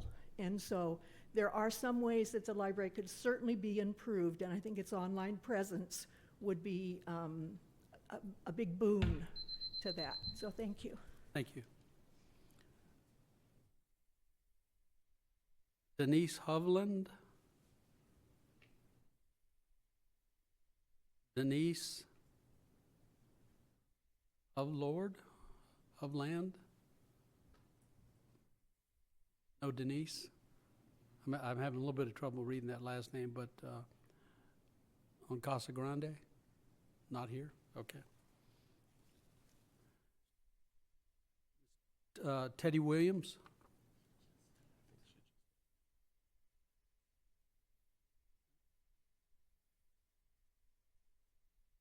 Keep that card out in case she just went to the restroom or something. So go on to Tanya Benson.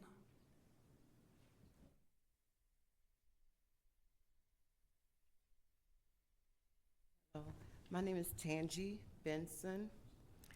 That's okay. My address is 813 Link Drive, Duncanville. I would like to thank each and every one of you all, the council panel, for the equipment, cardio equipment that we're going to be getting in the fitness room. Thank you, especially Mr. Kuntz, for the heads up, for letting me know last night, and Mr. Pennebaker, who is my councilman, for the information that you all have given us. I want to say on behalf of the Senior Citizen Recreation Gang, we have a little gang there. They asked me to let you all know to thank you so much for that. But I would ask that you all would consider focusing on updating the strengthening equipment, the mechanical weights, the bell bars. As I was looking at where the bell bars go, the racks, I noticed how it's rusty.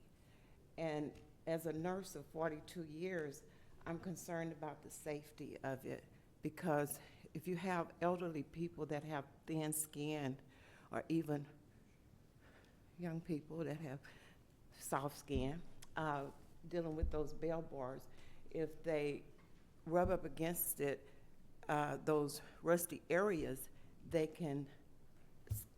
skin can tear, which can cause an infection.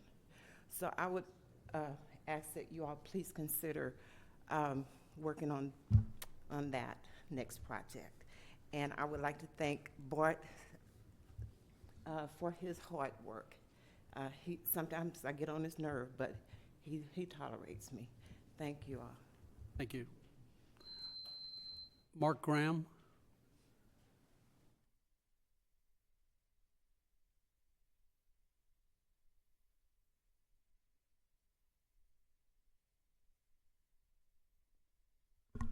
Mark Graham, 410 Santa Fe Trail.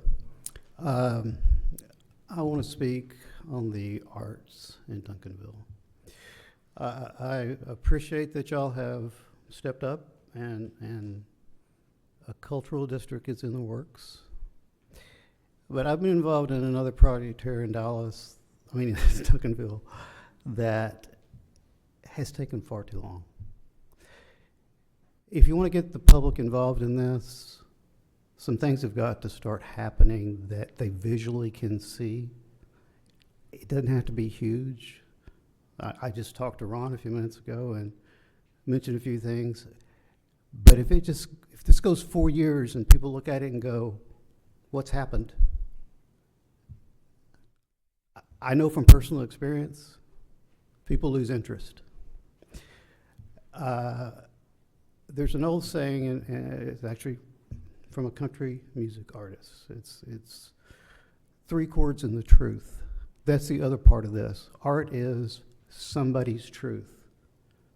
We don't need to be deciding what their truth is. That is theirs. We used to have a poetry night here that was well attended because people felt like they could get up there, they could speak their mind, no one was going to shut them down, and no one was going to get in their way. I'm asking y'all to embrace that. 3 chords and the truth. If it's the truth, whether you like it or not, you have to accept it. Thank you. Thank you. And just for the record, holding Ms. Williams' card here, but she has not returned, so we're going to conclude our citizens' input session for this evening and move on to our consent agenda.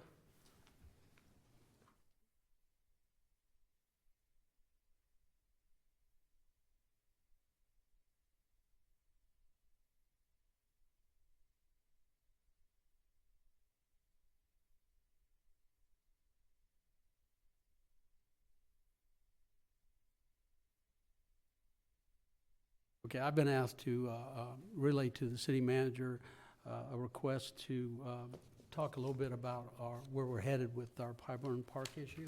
So Mayor, this was actually briefing item 3D on tonight's agenda that we did not make it to. So later in the agenda, after individual consideration, we're going to ask Police Chief Steigner to come up under staff board and reports, and then he's going to address this matter at that time. All right, thank you. Okay, so we'll move on to the consent agenda. We did discuss this in briefing session. I think all questions have been addressed. No further questions? Do I have a motion? So moved. Second. Okay, motion to approve is Councilman McBurnett, second Councilman Kuntz. Please vote. All right, thank you.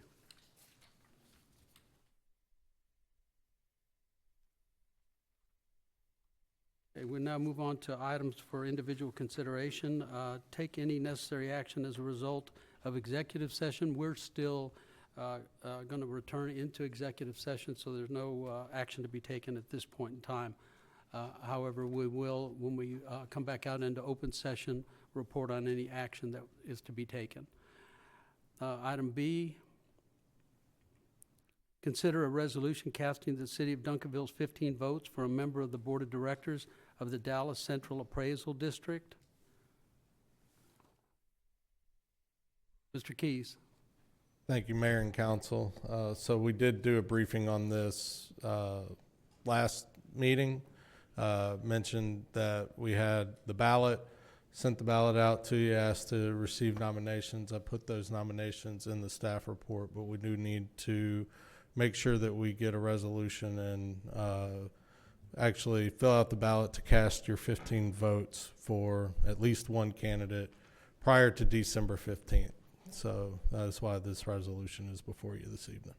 And I did leave it blank, so when you make the resolution, you can add the name, but the resolution is written so that we can mark the ballot after the meeting and send it to DCAD. Okay, thank you. With that, we did, well, I will just move to Ms. Cherry Brown, who is going to start off the conversation about this vote. So, Mayor, I feel as though we had some great nominees, but I would like to make a motion that we split our 15 votes, 8 going to Cassandra Phillips and 7 going to Clyde Hairston. Got a motion by Councilwoman Carrie Cherry Brown and seconded by Councilman Pennebaker. Please vote. Thank you, Council. Thank you, Mr. Keys.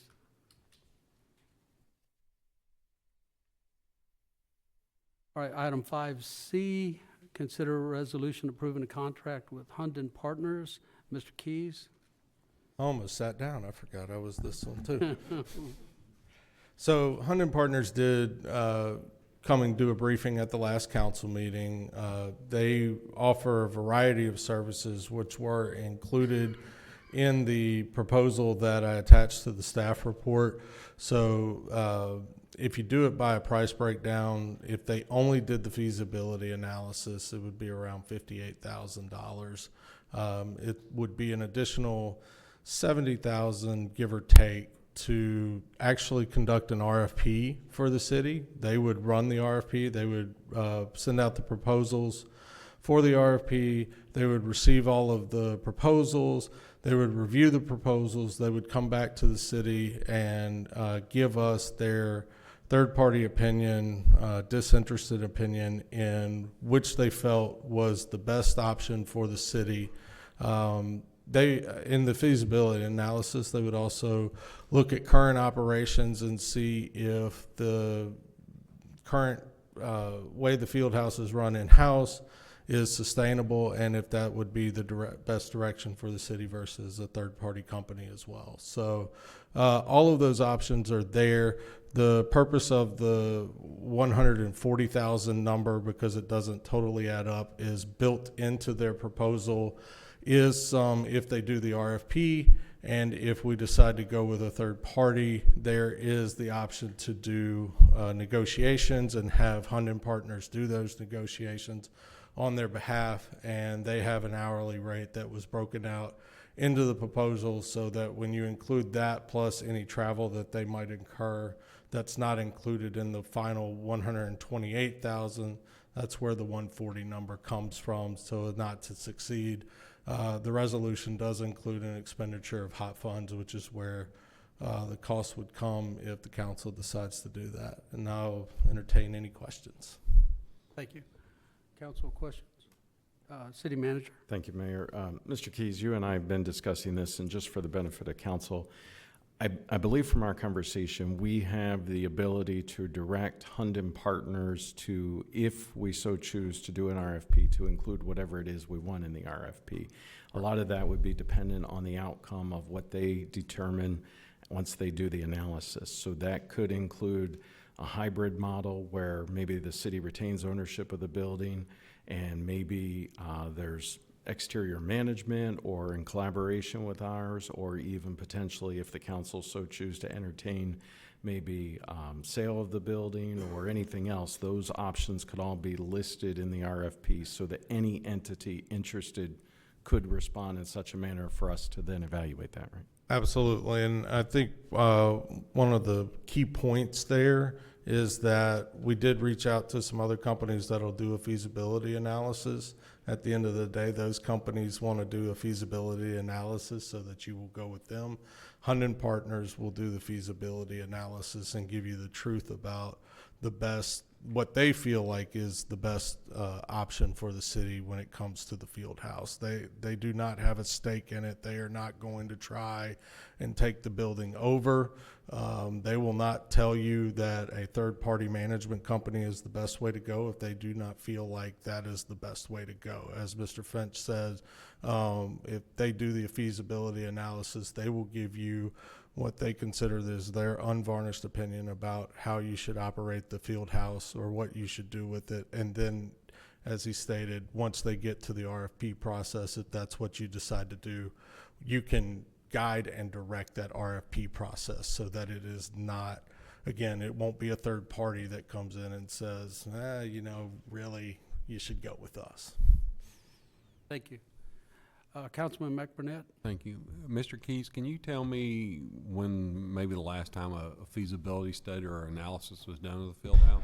I know there was one done somewhere around 2015, and that is the one that actually the findings of that analysis was that the current operating structure, which I think at that time was a third party, was not beneficial to the city, and they recommended that the city take the field house over, bring it in-house, and I believe the recommendation was to put it under the Parks Department at that time, and that is why it ran, I think, from 2016 on until earlier this year. They were under the Parks Department.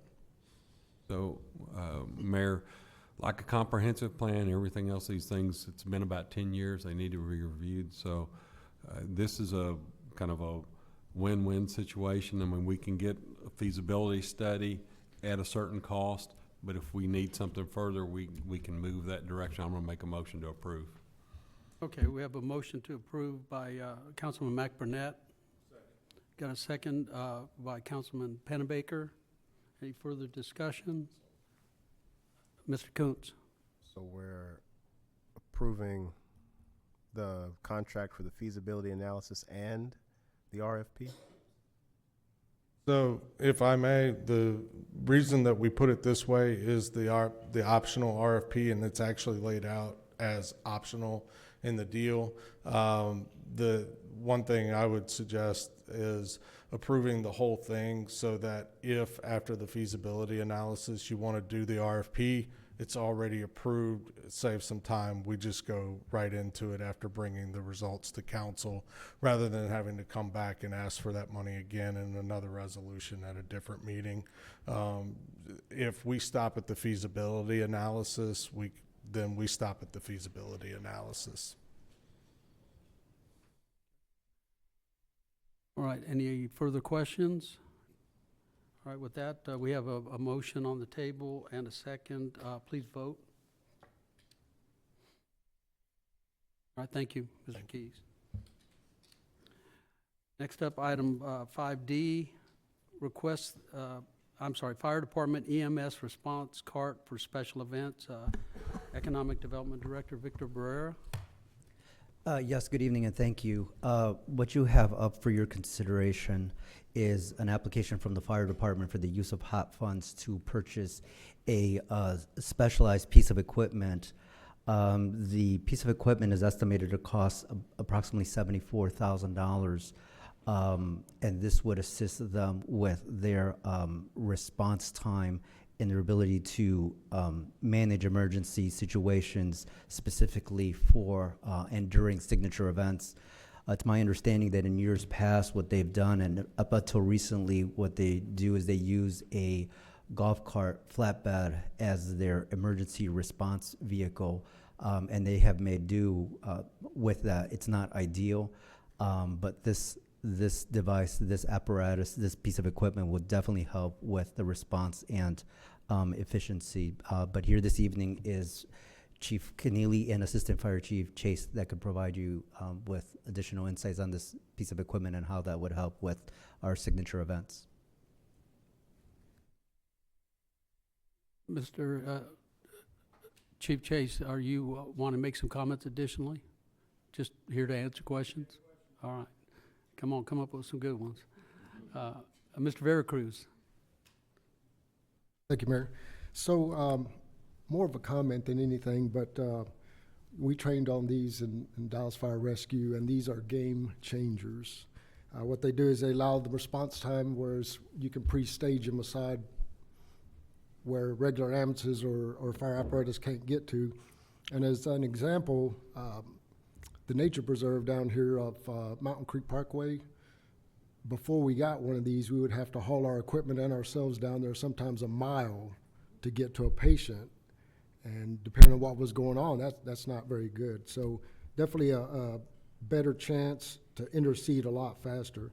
And of course, I'm assuming that you're using it for special events, but can you deploy it as well? Yes, sir. So the primary purpose of this is for special events. As we continue to grow these, with the July 4th event, a few years ago with 4,000 people, not necessarily. This past July 4th, we had 10,000 people. We had, 6 or 7 patient contacts with that, which also included, unfortunately, a cardiac arrest that happened right before the event started. The guys on the cart actually worked that. Had that happened inside the park, we would have had definite transport issues with that, but luckily that was outside.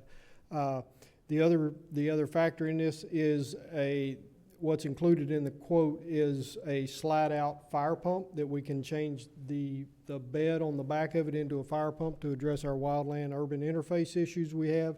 And at the same time, we can also deploy it as a wildland paramedic unit, which we could get reimbursed from the state for the use of our equipment. So it will help offset some of the costs that we have for this program.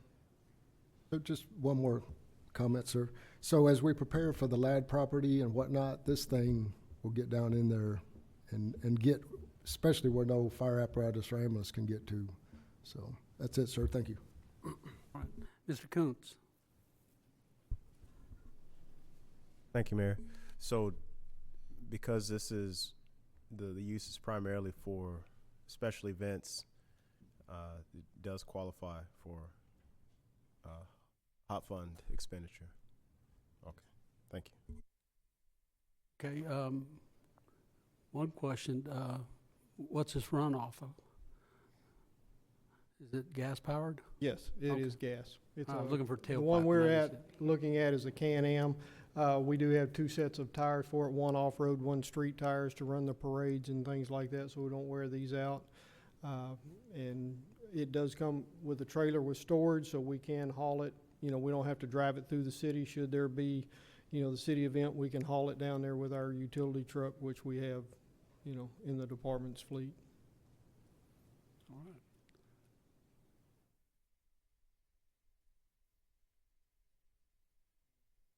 Okay. From my understanding, within, I believe it's 6 to 8 months, should you approve this, is when we could have it up and running. So hopefully by next July 4th, we would have it.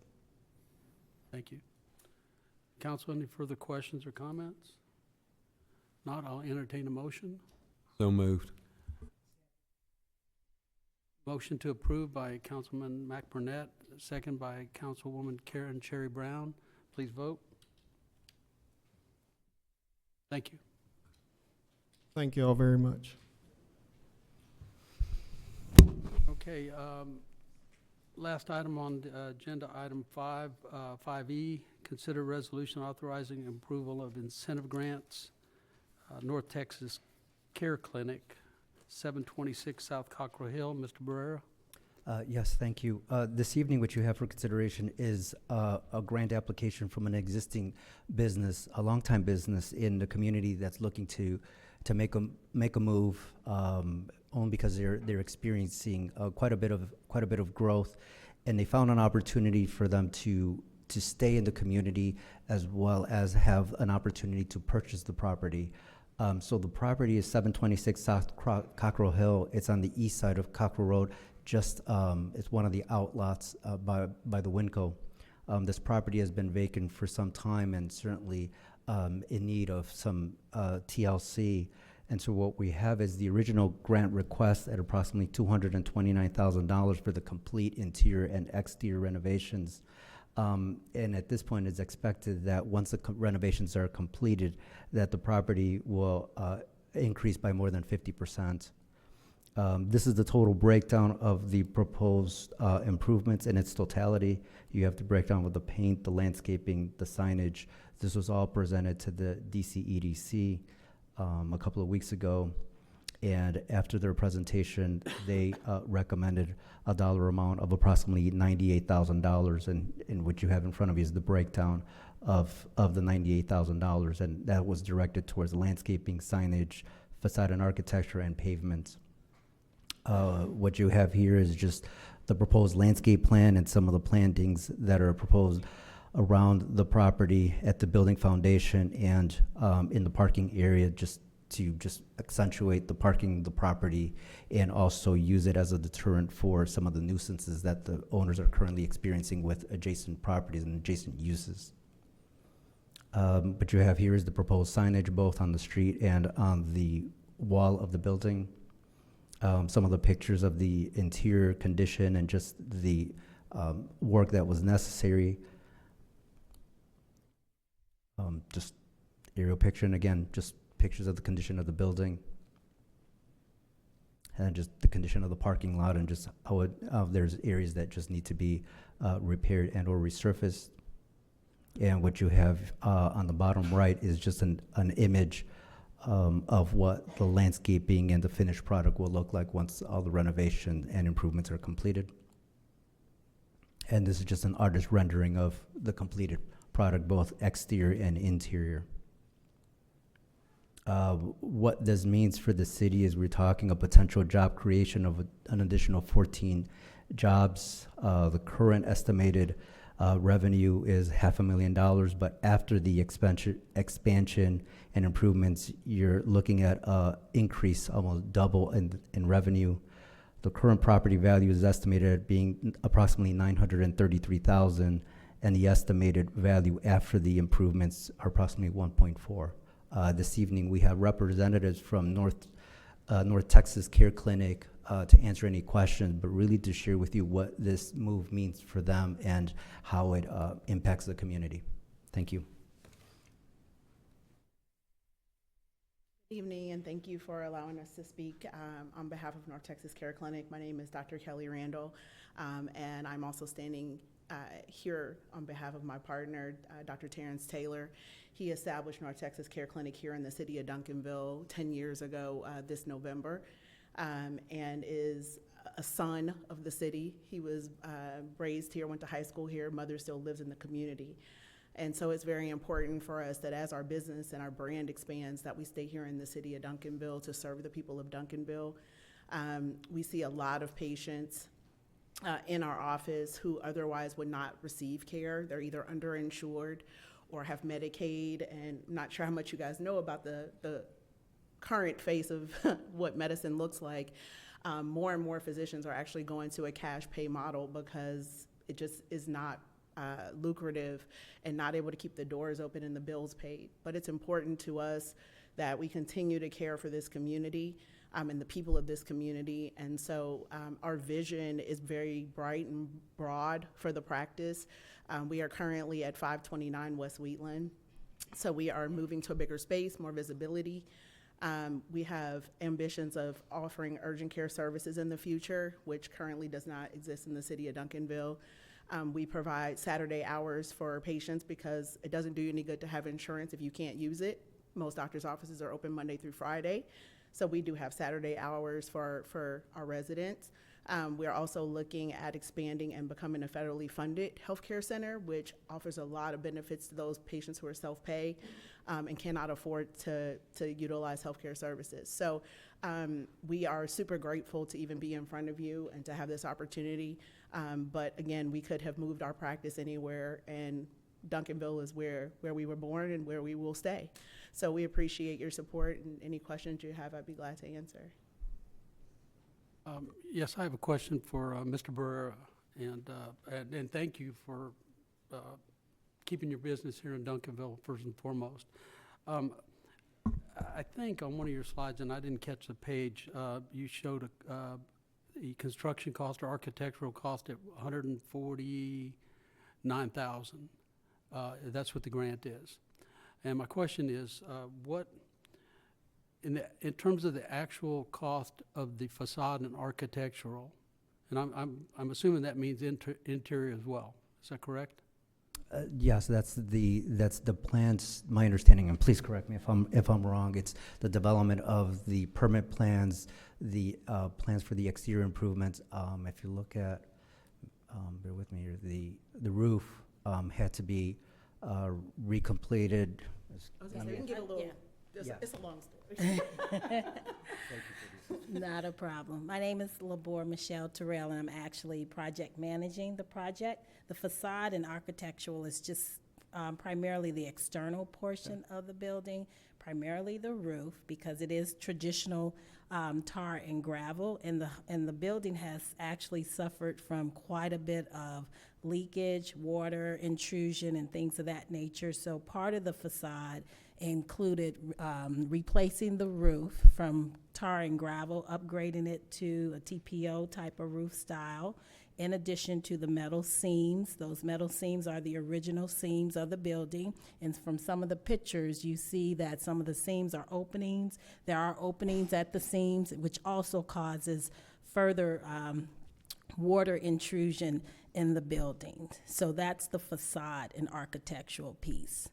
Okay, not necessarily interior finish out? None. The only thing that we had asked for as far as the interior was for the mold remediation, but to my knowledge, we were not approved for the mold remediation, but we did take care of the mold remediation because it being a healthcare or a medical facility, we wanted to ensure that the doctors as well as the patients would be breathing in healthy air. Okay. Thank you for that answer. I appreciate that. Is any part of the interior-exterior rain damage currently covered under insurance? The only thing that was covered under the insurance was actually the AC units, because the AC units sit on top of the building, but we did not request for the city to reimburse for the AC coverage. Okay. All right, thank you. And I think the last question from me, out of the $149,000 for the architectural cost here. What percentage does that represent of the total cost for that architectural, facade and architectural improvement? And of the total budget, the 149, that would be approximately,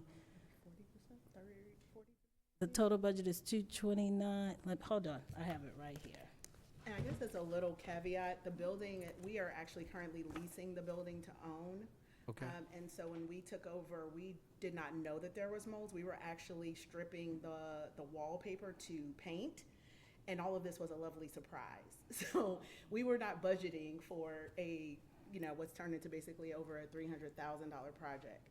So we submitted for all the things that we felt that we were eligible for. But all of this was not what we planned for. We planned for paint. Okay. Well, let me restate. I think you might have answered, but I want to be clear on this.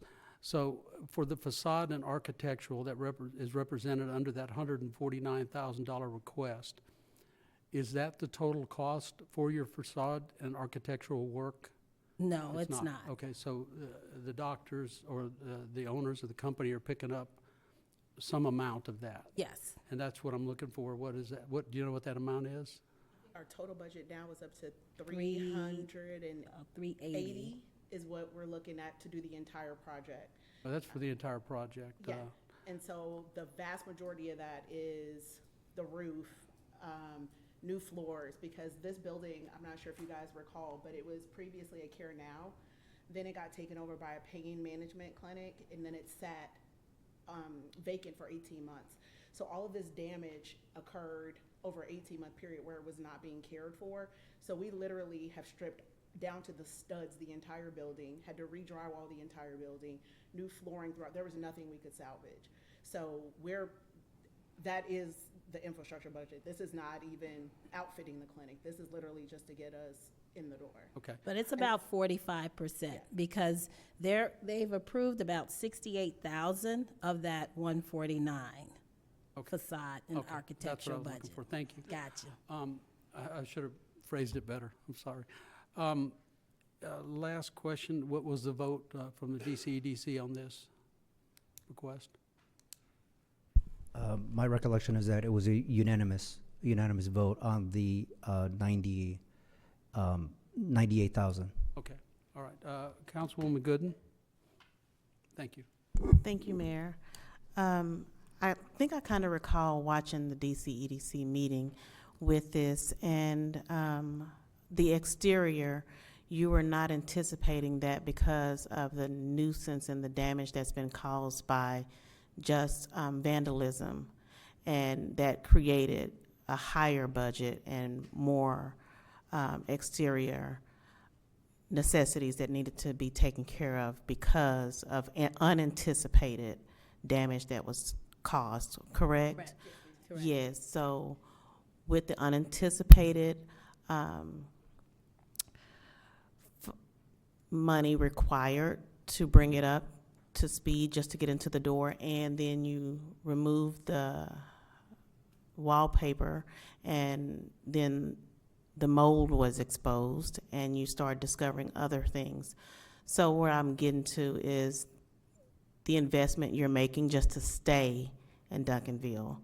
I appreciate you wanting to stay and the work that you're doing and the investment that you're making in the property and working to own the building so that way you can be permanently here in Duncanville and providing service to a demographic that is, there's a gap. So I appreciate what you're doing and wanting to stay here. And I do remember DCEDC, I think, unanimously supporting it. So thank you so much. Thank you. Councilman Kuntz? Thank you, Mayor. So I think I've heard you say a couple of times that y'all are leasing the building, so you don't actually own the building itself, correct? And then, so with all of the expenses involved with getting it back up to shape, is the property owner putting anything into? No. Unanimously, no. She only helped facilitate with the insurance claim. So we were able to utilize the insurance proceeds for the AC units. But because it's just a short-term lease, there's actually a contract on the building as well. So it's really a lease to own. And at some point in the near future, we'll, especially once the project is completed, then we'll convert it to an ownership. We allowed to ask how long the lease is for? Sure. How long is the lease for? Right now, it's for 1 year. 1 year. They have a lease for 1 year? Yes. Okay. Thank you. Councilman McBurnett. Thank you, Mayor. I want to commend you, as Councilmember Gooden did as well, for doing this and going the extra steps. City Manager, I'll ask this, but I always like to see return on investment on this stuff as well. So if we can make sure we do that, but I'm gonna go ahead and make a motion to approve. Okay, Council, we have a motion to approve by Councilman McBurnett. I second. Got a second by Councilwoman Karen Cherry Brown. Any further discussion, comments? None seen. Let's go ahead and vote. Okay, thank you.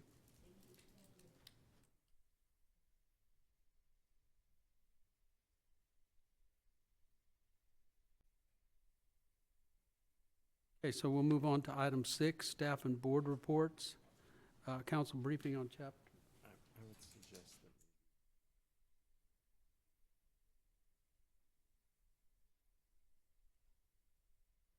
that. Okay. Okay, Chief Stogner, you're up.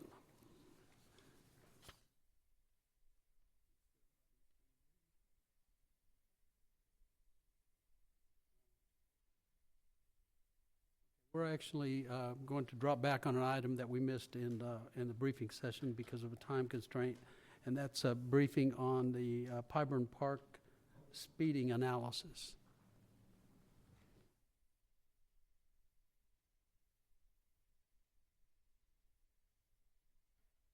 Thank you. Thank you again. And again, not resigning. So I wanted to provide you all with some information.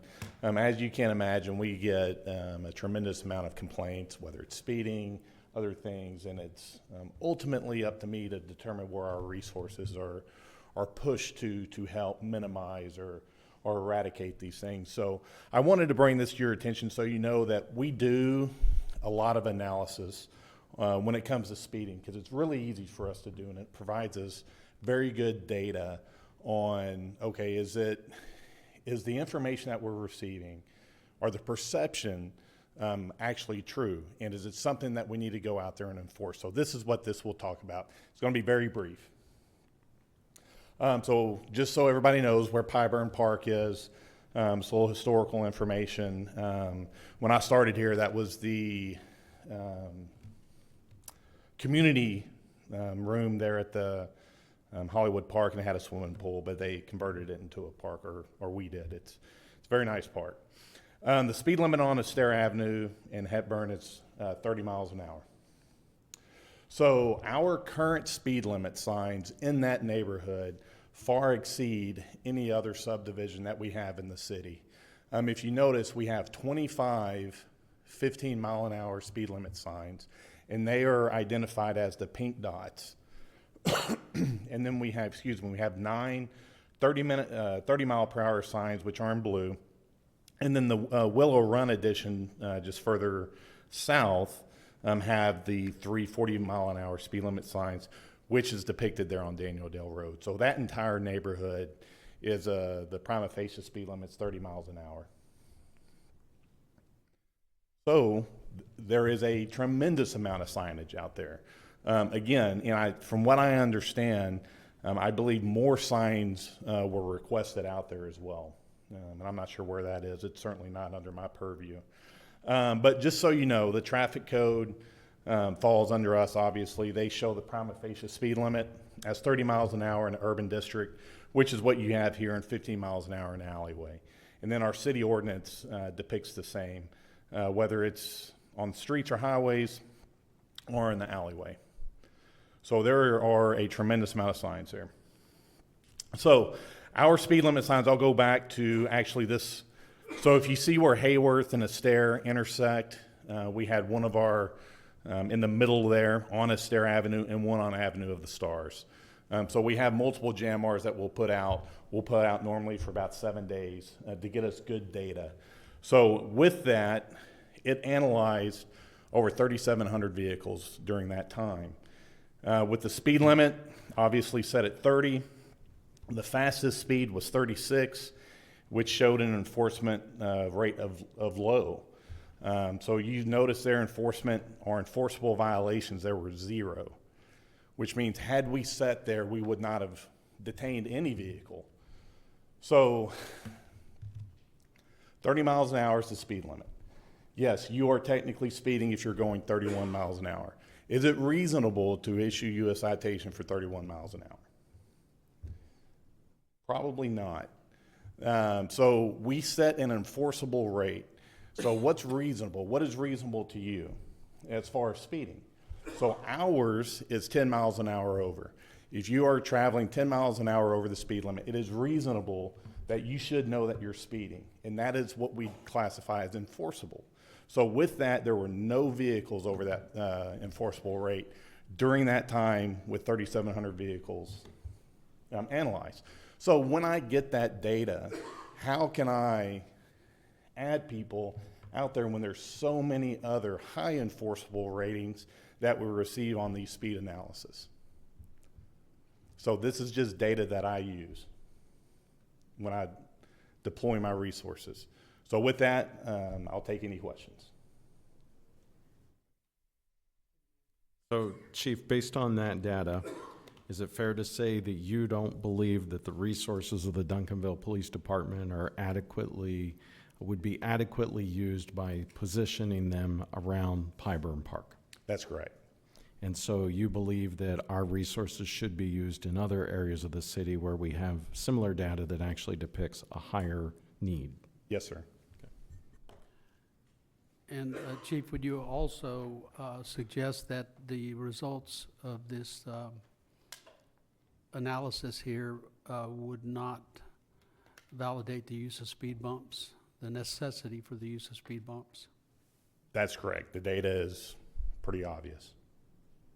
And I have a couple of questions from other council members, but I want to state that early on I met with a couple, I think there were 3 concerned citizens out there, and I think some of what their concerns were that were in isolated cases. They witnessed families or mothers and children crossing from the portion of the park that's on the south side of Astaire, going to where the walking trails are on the north side, and that there were some what they would call close calls, cars coming through there. They were under the impression that they were speeding, but of course as a pedestrian it's hard to determine if they're speeding or not. So at this point, any concerns about that? If they witnessed anything like that, they'd report it to police, but your conclusion is that there's no need to do anything, no additional signage necessary, no speed bumps, no other means to do anything, because you're showing that you found no violations over 10-6 to 10-14. Okay. That's correct. And I'll emphasize, when people are crossing a roadway, they need to make sure that they're doing that in a crosswalk. There are crosswalks that are marked there at the stop sign. Okay, so that's in that area where the 2 parks are adjacent from each other? There should be, yes, sir. That is correct. Okay, could we double check that and of course. If not, I'm sure we can. So at the intersection here at Astaire and Gable, I would encourage people to cross in a crosswalk. Well, that smaller circle at the bottom, that area of park, that's where it was reported to me that some close calls occurred with people crossing, as they naturally would be inclined to do, to go from one area of the park to another. Absolutely. So is there a crosswalk right there? I'm not sure if there's one there at Lombard or Stewart, but I'm quite positive there's one there at Astaire and okay. All right, thank you. Gable. We're loading up with questions here, so Councilman Pennebaker? Thank you, Chief. Question about, so looking at the results, the average speed is 20, so that's not bad at all, you'd think right there. Is there been any consideration or thought to changing the speed limit around the park to 20? And would that have an impact as far as how the neighbors would perceive the traffic around that area? Would that slow it down some, where you're not having the top speed of 36 coming through there? Well, I don't believe so. I'm not a traffic engineer. I could not answer that, to be honest with you. All I'm providing you all is with the current speed limit of 30, if we are enforcing any, or the need to enforce any speeding from that. Okay. I will say, with the addition of these stop signs there at Hayworth, and then you have there at Avenue of the Stars and Astaire, it's not a very long stretch of roadway to be able to get up to that speed. Thank you.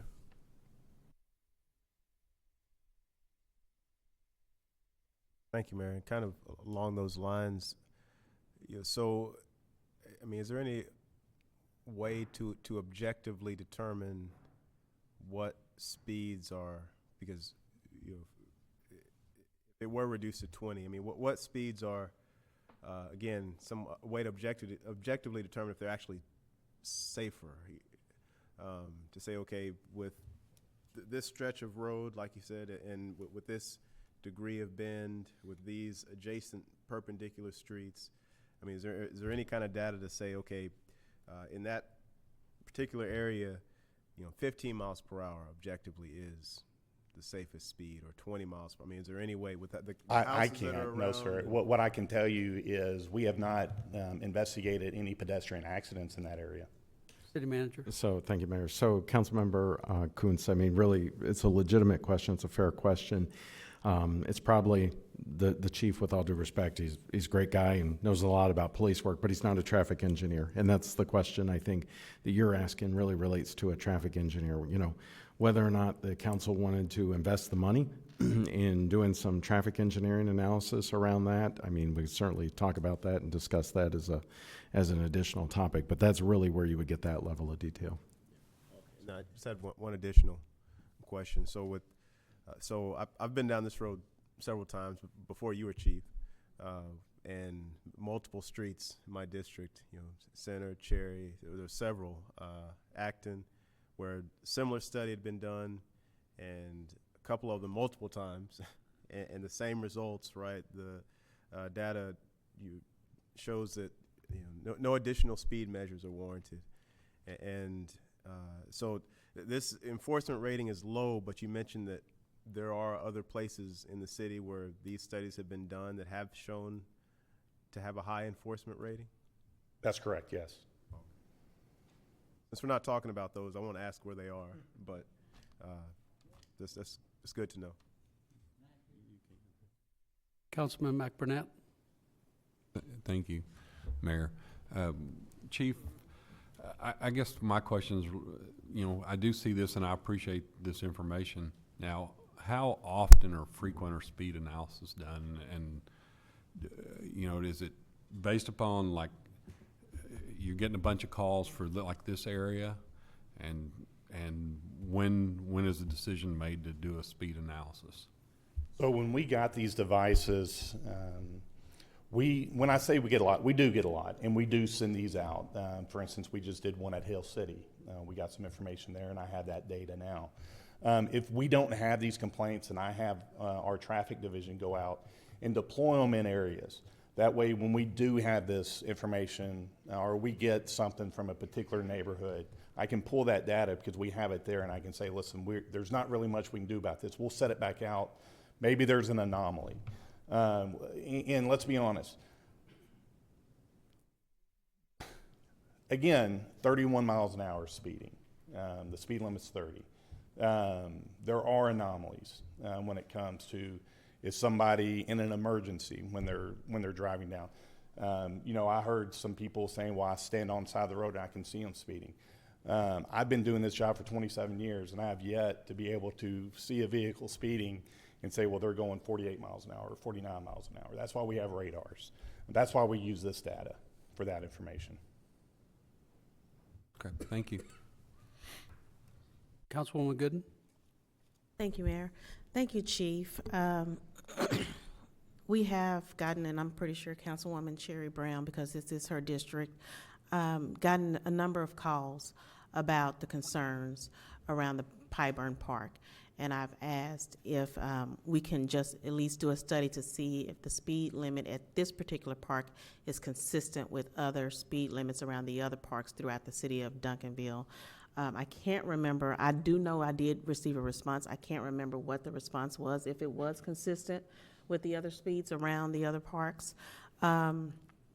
So with that said, with this being consistent, and this is this data doesn't necessitate higher enforcement, then I would like to also bring back up something that I brought up when I was first elected, is that we kind of go out and do a walk in certain neighborhoods and educate the citizens. I think it would be beneficial if, and I'm not giving a direction to you, talking to the city manager, throwing a recommendation out, that occasionally we walk some neighborhoods, and neighborhoods that we know that we have these type of concerns or any type of code concerns, to educate the public and let them know, you know, we did do a study. We came out, we saw that it wasn't, it was low enforcement rating, and Mayor, it's not on the agenda. This is about Pyburn Park. Pyburn Park, yes. Okay, so well, let's start with Pyburn Park. We go out and we educate the neighborhood of what we found in Pyburn Park, because those calls still continue to come in. We can have this discussion here, show what was, what data was received after the studies, and then still receive phone calls about the concerns. So is there anything that we can do in educating and outreach? Mayor, and Councilmember Gooden, I appreciate the spirit of the question and the interest in educating the public, and to certainly acknowledge your comment, and thank you. I also have to be careful because we have to balance the resources of the staff, right, and limited staff.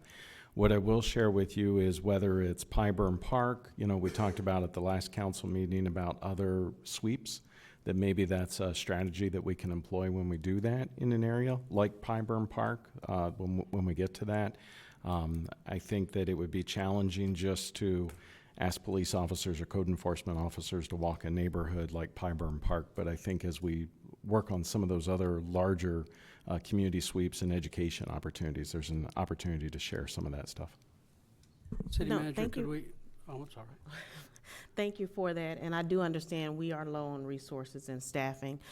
So maybe that this is something that we can tag team amongst council whenever we have time on certain areas. Well, Pyburn Park is what we're talking about, Pyburn Park. And just come up with a plan. I don't know. I'm just always interested in keeping the public informed and let them know that they're being heard and we're listening to them.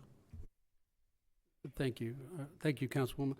City Manager, is there a way for us to post this on our website in some way that explains in the manner that Councilwoman Gooden's talking about, that this is an example to everyone throughout the city, that because I've heard complaints, I complain myself on my street about speeding cars, but this is a good example right here of a study that's been done, that when people call and ask about these types of situations, they might have access to an example. This is a good example right here. We got enough citizen feedback about a perceived speeding issue, and we're able to go out and put the resources out there, and here's what it came up with. And it might give food for thought for people that are concerned about what's going on in their neighborhood. Mayor, thank you. Yes, I mean, obviously we have the recording right now that we're doing. We can share that, and maybe a direct link to that. As the chief was saying, and the chief and I have discussed some different policing strategies that we'll be sharing with you in the near future. There's some different things that we'll be that we can do as we work throughout the city in terms of this type of data that we'll be able to share with the public. It's certainly acknowledge everybody's concerns and the comments that you're getting from the public, and we want to be mindful of those, as you've said, to make sure that they understand that we're listening. But I would also encourage, when people do think that there is a problem, to feel free to send an email to the council, send an email to city administration. We'll work with the chief and the police department that if we don't already have data, we can go out and collect some of the data from time to time, because it's important too. That's a lot of times how we start to learn that there's an issue and that we can go out in that particular section of the community. Right. Thank you, Chief, but you're not done. You're good? All right. Yes, sir. We'll go on to item 6A, council briefing on Chapter 4, Animal and Fowl. Sorry.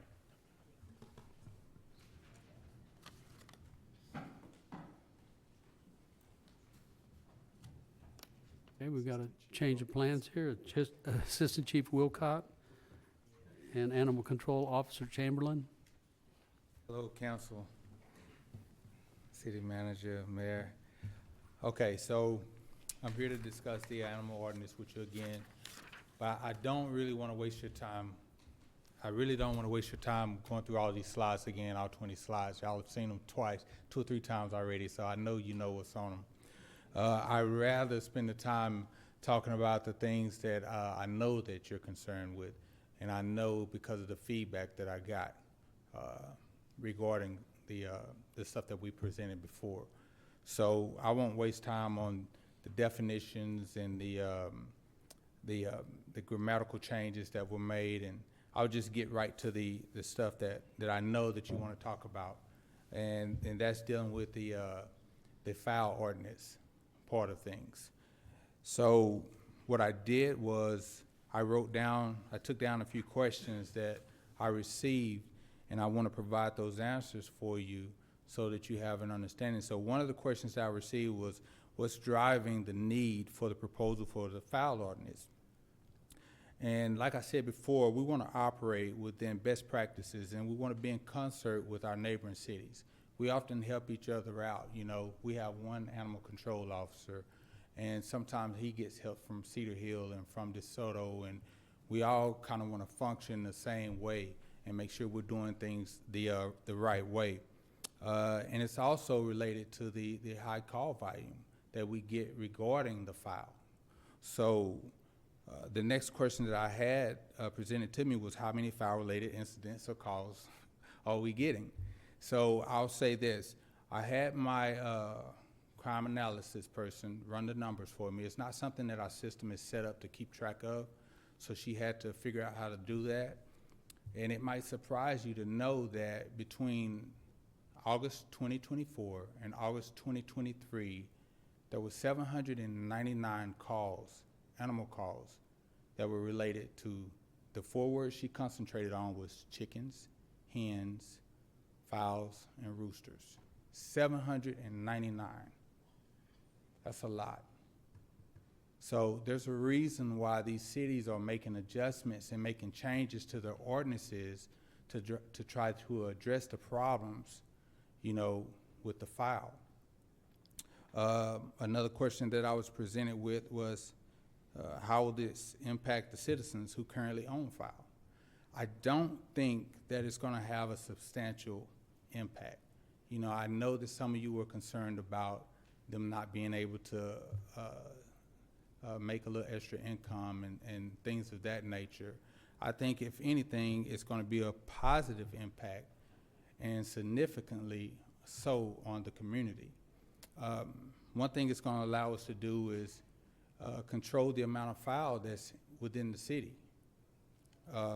Right now, we don't have those controls. It'll allow us to track the people that keep up with the people that own the fowls.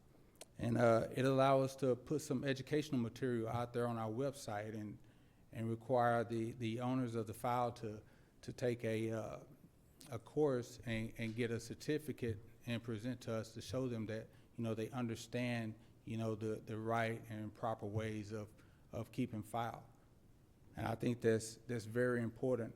It comes down to health and safety, issue, and it comes down to a quality of life issue for the rest of our citizens. Not every citizen in Duncanville owns chickens and roosters and stuff like that. The majority don't. And they deserve that good quality of life. And I'm gonna share a story with you while I'm talking about that. I shared this story with someone else just the other day. Assistant Chief Tiarina came in one night at 3 a.m. to talk to the troops. You know, you just want to encourage people and let them know, hey, keep doing the job you're doing and stuff like that. And he saw me the next day, and he said, I got here at 3 a.m. and there was 2 calls holding. And he said, you won't believe what they were. And I said, what? They were rooster calls. Noise disturbances at 3 a.m. 2 for rooster calls. I mean, this is a problem. And I think one thing that people think is that there has to be roosters for there to be eggs. It's not true. But, you know, he's the expert. He can explain all of that, you know, and I would like for him to explain, you know, some of the things that he's going to have to go through, because I do know that one concern was everything needed to be on the website. You need to be able to fill out your application. You need to be able to get your permit. You need to be able to pay, do everything on the website. Well, we don't want to do it that way. Yeah, we'll put the application on the website so that they could fill that out, but he needs to be hands-on with this. He needs to come out and inspect. He needs to, you know, see what's going on. I don't want to take that from you. I'll let you explain what you have to do. Yeah. So it would just be going out there to, you know, obviously make sure they have proper chicken coops set up. We've got a lot, and you'll see in the ordinance, maybe that's where you're going back to. Oh, no. So we have a lot of different things, wording now in the new revised ordinance where they need an exercise yard, the amount of space here, what we're doing from the number of fowl they can have to their property line. I feel going out there is going to be the easiest thing for us, and we had mentioned there was something about the selling of eggs. We know that the hens can carry diseases, and that can go from straight to the egg shell, the egg itself, salmonella. So we really don't encourage citizens to sell eggs that are owning fowl out of their residential backyard. Going back to the inspection, it's just going to give me an opportunity to look at their property, get the educational course certificate. We will then have a permit, which is what we have right now with our livestock, where we're able to actually see if these livestock are loose. We have owner information, phone number, address, where we can contact them and say, hey, your goat's out, your horse is out. We don't currently have that with fowl, so we have no idea who owns fowl in the city. Okay, and with that, I know that this is the chart that we presented the previous 2 times. And I received some feedback of some alternate wording, and this is, now it's somewhat like what we had. So what I did was we took it and we put it in chart form so you could see it better. So I'm not sure what the big difference is on the wording, but I wanted to present that because I know that the previous chart was an issue and this was suggested wording. But all that could be worked out. But what I'm asking you is that when it's time to vote for the ordinance, that, you know, that we move forward on this. Anybody have any questions? So, Mayor, Council, just for kind of where we're at and where we're going to go with this, we didn't want to just bring this to you to vote on tonight. We wanted you to see this one more time. The plan is, and that's why there's a red line version of this attached to your agenda tonight. The plan is to bring this back at the next council meeting and ask you to vote and consider this updated ordinance. So, you know, please take some time. I know you got a lot on your plate, and I know you have meetings literally every single night this week, but this really is important to the police department. That's something that they've been really spending some time on working for. They're really requesting the help on this. So if you do have anything, please feel free to email Assistant Chief Wilcox relative to that red line version, because we would like to bring this back at the next council meeting. I do have a question. You had it on a slide a minute ago that showed the acreage. Yes. Can you go back to that one? Not this one. Okay, the yeah, other no. one? Yeah, the other one. All right. Okay, so up to 10 fowl on a half acre. And what seems to control that to the degree that I'm looking at lots in traditional neighborhoods, house by house by house, where some of those are half acre in size. And somebody can have 10 chickens in their backyard there, provided they can keep these distances from adjacent residential dwellings. So it's not property line, it's the house. So if somebody had a deep backyard, they maybe could achieve this. I wasn't aware that you could have that many chickens, because that half acre caught my attention because there's lots of residential neighborhoods. Now, up in my neck of the woods, it's not uncommon to, I'm on in excess of a half an acre. It's, wooded lots, and there's, barriers between neighbors, natural tree growth and whatnot. But you get down into some conventional neighborhoods on the south end of town, and all of a sudden you got 10 chickens in your backyard. But I know it's the roosters that are guilty of crowing. And by the way, I didn't know that you could, city boy that I am, that you could have eggs without the rooster. Did the roosters know this, by the way? Well, that was news. That was educational piece for me. But the it seems like a lot. But is that standard for cities? Similar to So ours? what we had up before, what we presented before, is basically what we're seeing around in this area. And this particular chart is from one of our neighboring cities. It mirrors one of our neighboring cities. This chart right here is this was the recommended changes that came to me from someone, and so I wanted to present that to you, so you have that to look at as well. All right, thank you. Mr. Penbaker? And thank you. Just one of the questions about the 700 calls. Do you have any idea what the results of those 700 calls were? Did anybody was there anyone that got in trouble or fined or? Okay. That was a wild shot. Okay. I'd like this chart. I was looking for it in the revised part, but you're asking about including this new chart in here with the up to 6, up to half an acre. Yes. Would So be this included. is how it was presented to me, like this, and so what I did was Looks familiar. So what I did was pull that and, well, I didn't do it.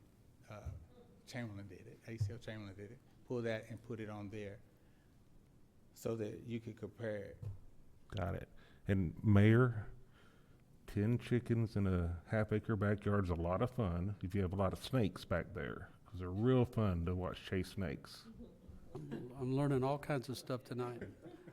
Thank you. Councilman Kuntz.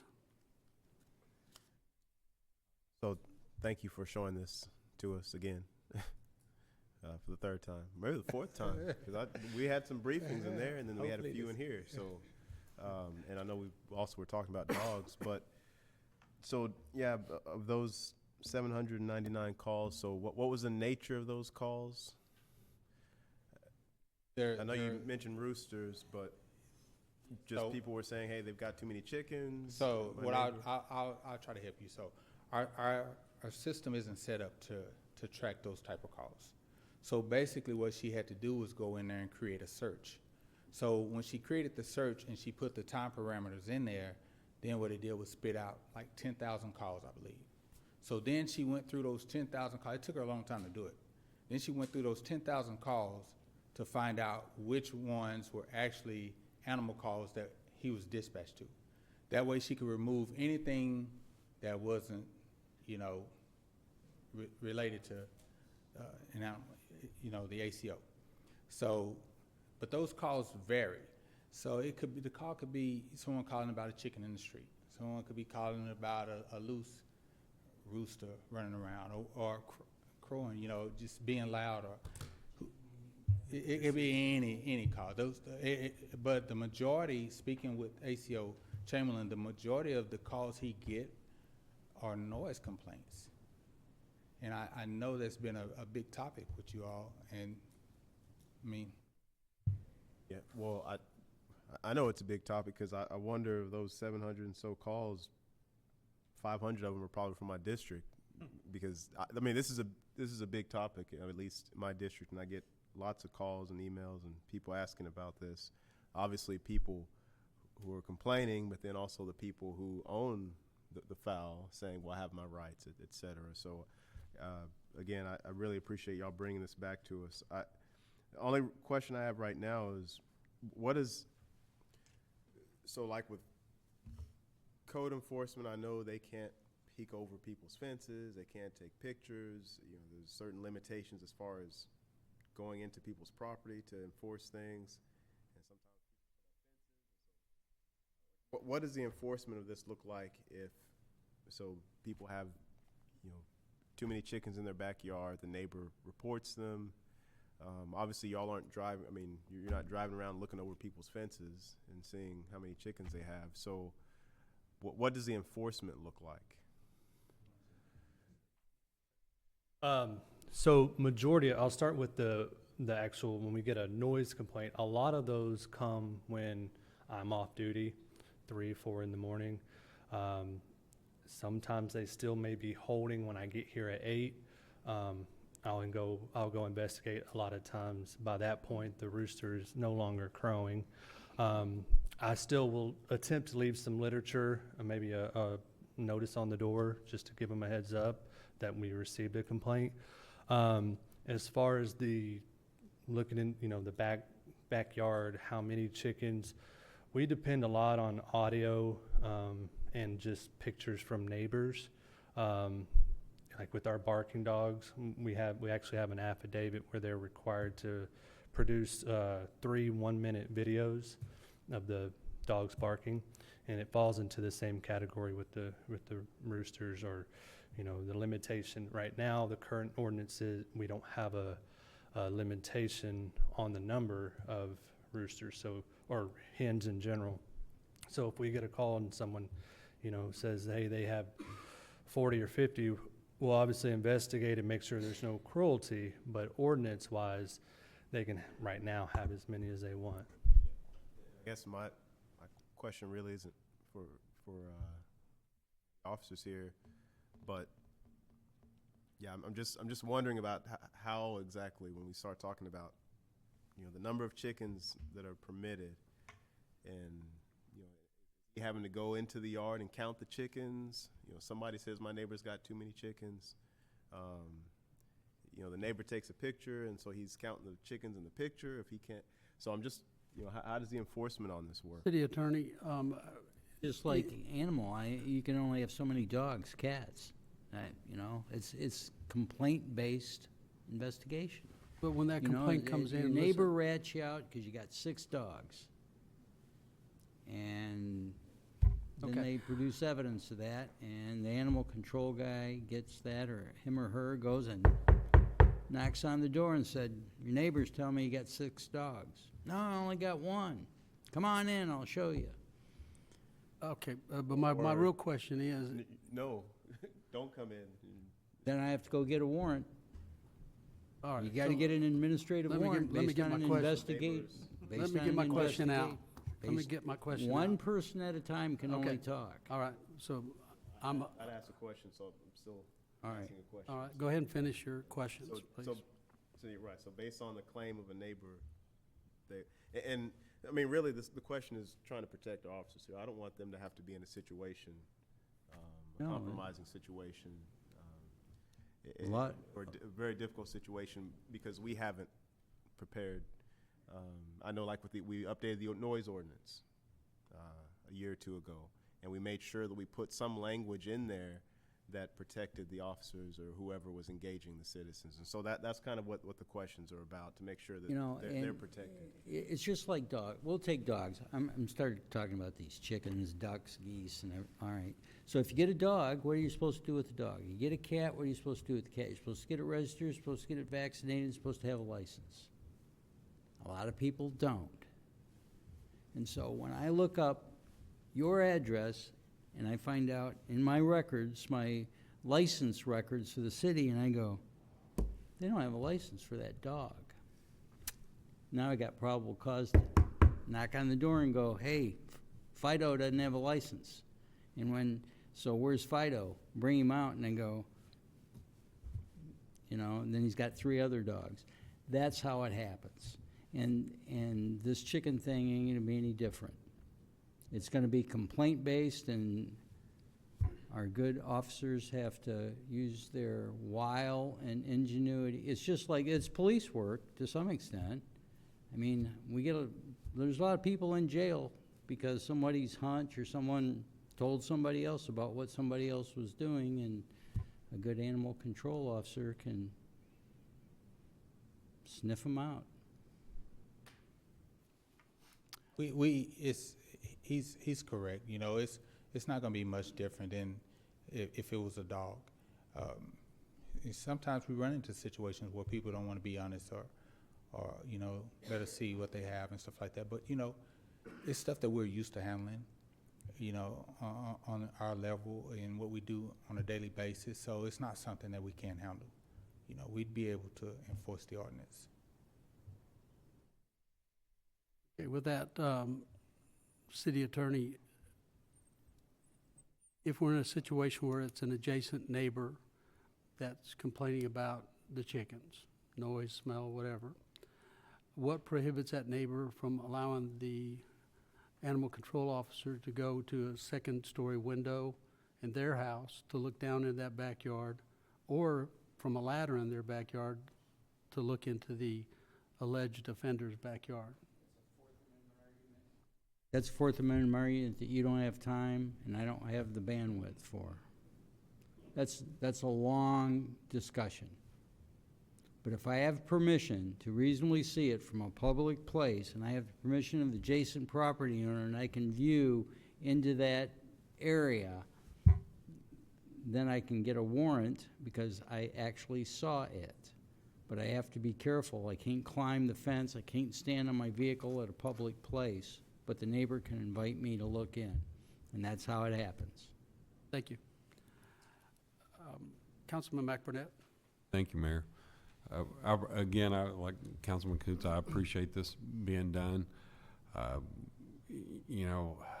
The comment that I made before, and I'm going to make again, the state has a whole different standard that they're looking at, and so I'm going to suggest that you look at what the state's saying and doing, because this is big on that, because it sounds like they're trying to open it up where you can have roosters, you can have this, you can have that, you can do that, and so I'm just going to suggest that. Thank you.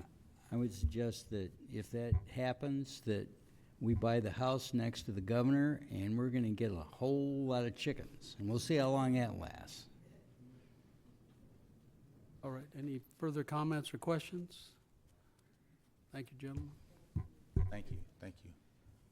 All right, final item 6B, Parks and Recreation Department. One of the things, Mayor, before you leave this Yes. real quick, what I need to know, do you want us to bring back the ordinance with the chicken chart that was in the proposed ordinance or the revised chicken chart? Or do you want to consider Do I both have of them? a Because consensus I'm on having to write this, and I need to know which one you want in there. Do I have a consensus on the chicken chart? I don't know what the chicken chart is. The chicken chart. I is don't know what the difference chicken chart between- is. All right.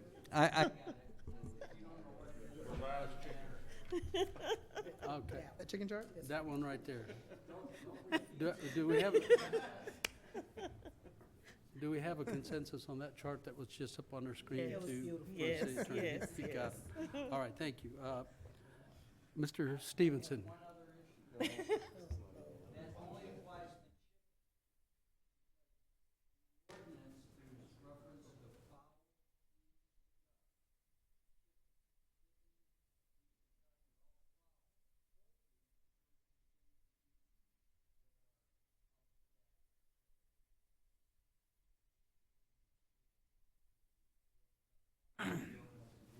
Oh, my gosh.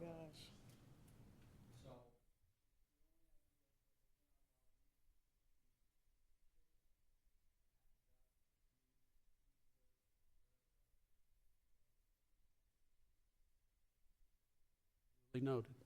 And I think that section also leans into rabbits as well. Go back and look at it, but. Yeah, there was a reference. There was a reference to rabbits.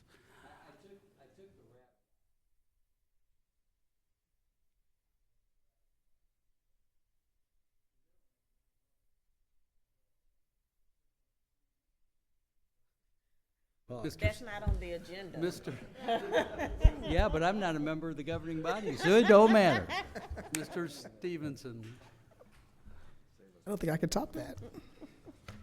All right, Bart Stevenson, Director of Parks and Recreation. I'm here to share with you our quarterly report for September through November of 2024. Highlights are from our park maintenance group. Again, I'm not going to read every bullet on every slide, but I'll try to hit the highlights for you. We did have 2 park staff members who participated in the Traps North Maintenance Rodeo, and that's a competition between all the DFW Metroplex park maintenance teams on different activities. We had 2 guys who made the state competition, which will be held this coming February in Allen. That is Isaac Andrade and Anthony Longoria. So we're really proud of those guys. We also received our grant from the Tree City USA to hire a city forester. As I know you guys are aware of that. We are still working on hiring that forester. We're having difficulty finding a qualified applicant, so if you know any foresters out there, send them our way. Some more information from our park maintenance folks. Again, I'm not going to read every bullet. Just a few highlights here is that we recently moved into the old fire station for our park maintenance guys, and I just want to take this opportunity to thank City Manager Finch for the opportunity to allow our guys to move into that space. It's provided some much needed relief from the crowded service center, and the guys really appreciate those efforts. We installed new remote locking doors at several of our restrooms in our parks, Armstrong, Lakeside, and Redbird. And then we also made some significant repairs to the brick trail in the historical park. That's the second time this year we've had to do that. I am afraid that within the next couple of years, we're probably going to need to come back and seek some funds to replace the entire trail. Again, we don't want to take out those brick trails. We just want to come in and shore those up and leave the bricks there, of course. Our irrigation division, yes. Sorry, with the bricks, so I've noticed, city manager, so a lot of those bricks at the historical park, but also at the library with the monument for the Nike missile base. A lot of those names are starting to get graded or fading away, and I don't know if there's anything that can be done about that, but just FYI. But yeah, both at the historical park and at the library, that a lot of those people that donated, when they paid for those bricks or however they got their names on those bricks, I'm sure they were hoping they would keep those names on there for a while. So I don't know what kind of restoration can be done on that. We do have the manufacturer of that brick company. We can give them a call to find out what we need to do. Thank you for bringing that to our attention.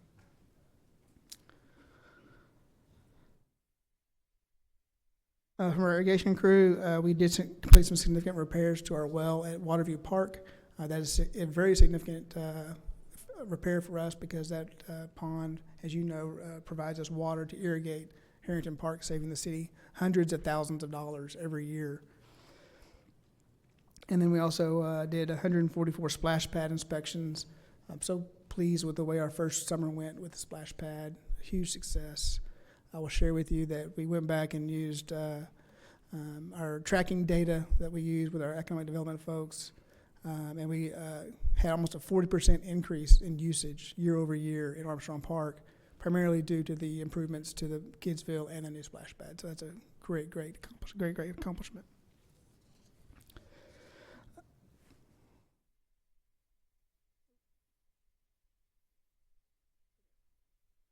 Looking to our park maintenance measurables, we had hosted 110 ball field reservations, almost 3,000 folks participating in those. We installed a new peri-weather monitoring weather station at Harrington Park. We talked about that at our last quarterly report. So again, great things going on with our athletics folks. Moving to our Keep Duncanville Beautiful board. In addition to our curb appeal winners and our business beautification award winner for the quarter, the board also hosted several events. They had a community cleanup at Willow Run Park, the fall sweep at Lakeside Park, seed work day at Lakeside Park, Arbor Day celebration and tree planting at Armstrong Park, and they collected pumpkins at the Dale Hopkins Senior Center here recently and donated those pumpkins to a local wildlife refuge. Moving to our recreation center measurables, we had 103 new memberships over the quarter, over 8,000 visits. Again, you'll see some of our programs there that we host on a regular basis. I'll highlight Jazzercise this quarter. Every time I peek in those doors, it seems like there's more and more folks doing Jazzercise. That's something that's been around a really long time that you think would fade away at some point, but it hasn't here in Duncanville. It's never been stronger here in Duncanville, so I'm so proud of our Jazzercise folks. We had 3 events that we participated in the last quarter with National Night Out with our police department, Family Field Day, and our Boo Bash, which saw over 1,600 visitors at the field house for that event, and again, another great success. Some of our upcoming events, we have Cookies with Santa on December 14th, and I didn't intentionally skip over our event coming this Friday. That's not officially a Parks and Recreation event, but we will be there to help pull that event off with all of our teams here in Duncanville. We have Cookies with Santa on Saturday, December 14th, a family game night on Friday, December 20th. January is our traditional membership drive at the Recreation Center where you can get huge, significant discounts on your annual memberships.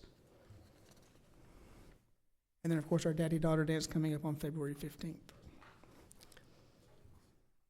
Moving to the Senior Center, we had 33 new and renewed memberships over the quarter. Again, over 2,800 visits. Continued our meal program, as we talked about in the briefing session. You can see there are all the monthly events there that happen on a regular basis. And I love the picture. That's a new event here. We have chair volleyball that has recently started. They're really trying to get that going. It's been a slow start, but we're hoping to get the attendance up, and you can see they're having a really good time with that.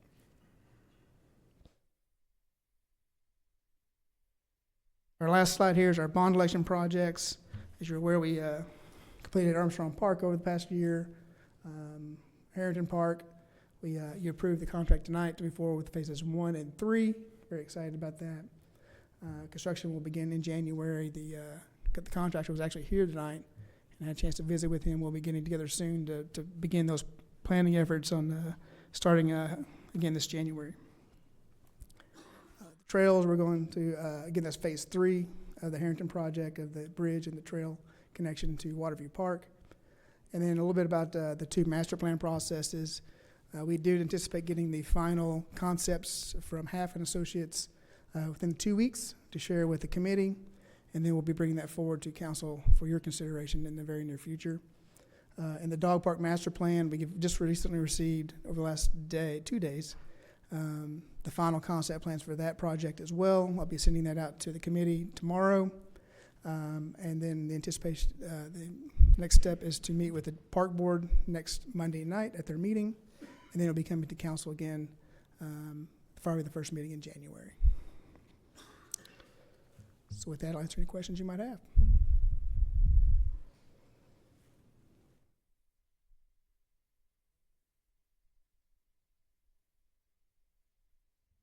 Thank you, Mayor, and thank you, Mr. Stevenson. We were at the Boo Bash. That was a different kind of event. It was huge. It felt so big. Me and my wife were there from before it started. We both volunteered. She was face painting. I was over on the gym side. And when it began, there was a line out the door that never stopped. That line lasted from 6 to 8, and then after 8, I don't know what time they ended up getting done.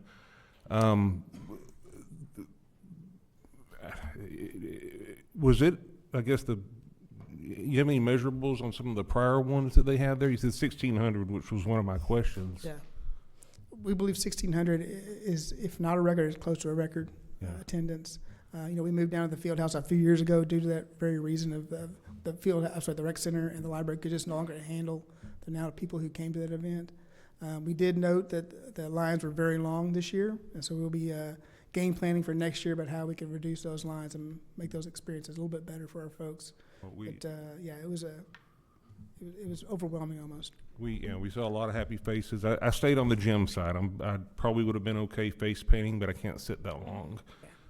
But the activity on the gym side, there was so much energy over there. I know Miss Gooden is reportedly to have shown up over there. Mr. McBurnett was there. And Garcia's not here, but I'd like to applaud him too. He did a tremendous job with that. He was so busy. It was hard watching him, keeping up with him because he's popping up everywhere. Yeah, and we did that shorthanded. As you know, we didn't have a recreation coordinator at the time. Brady Seago took a promotion in his hometown of Clyde, Texas. That's a suburb of Abilene, if you didn't know. So he left us, but we just recently, yesterday, have a new recreation coordinator. You saw I didn't have a slide for new staff this quarter because they didn't have any changes this past quarter, which is always good news. But next quarter report, you'll see at least one because Mr. Barron Brassfield joined us yesterday as Brady's replacement. And I've had a couple of conversations with Mr. Brassfield already, and he is gung-ho and ready to take this recreation center to the next level, and so we're excited to have him. If his name does sound familiar, it is Craig Brassfield's son. Yeah. Mm-hmm.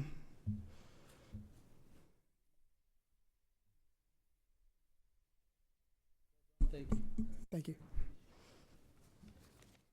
Okay, we're going to recess into executive session now at 9:26.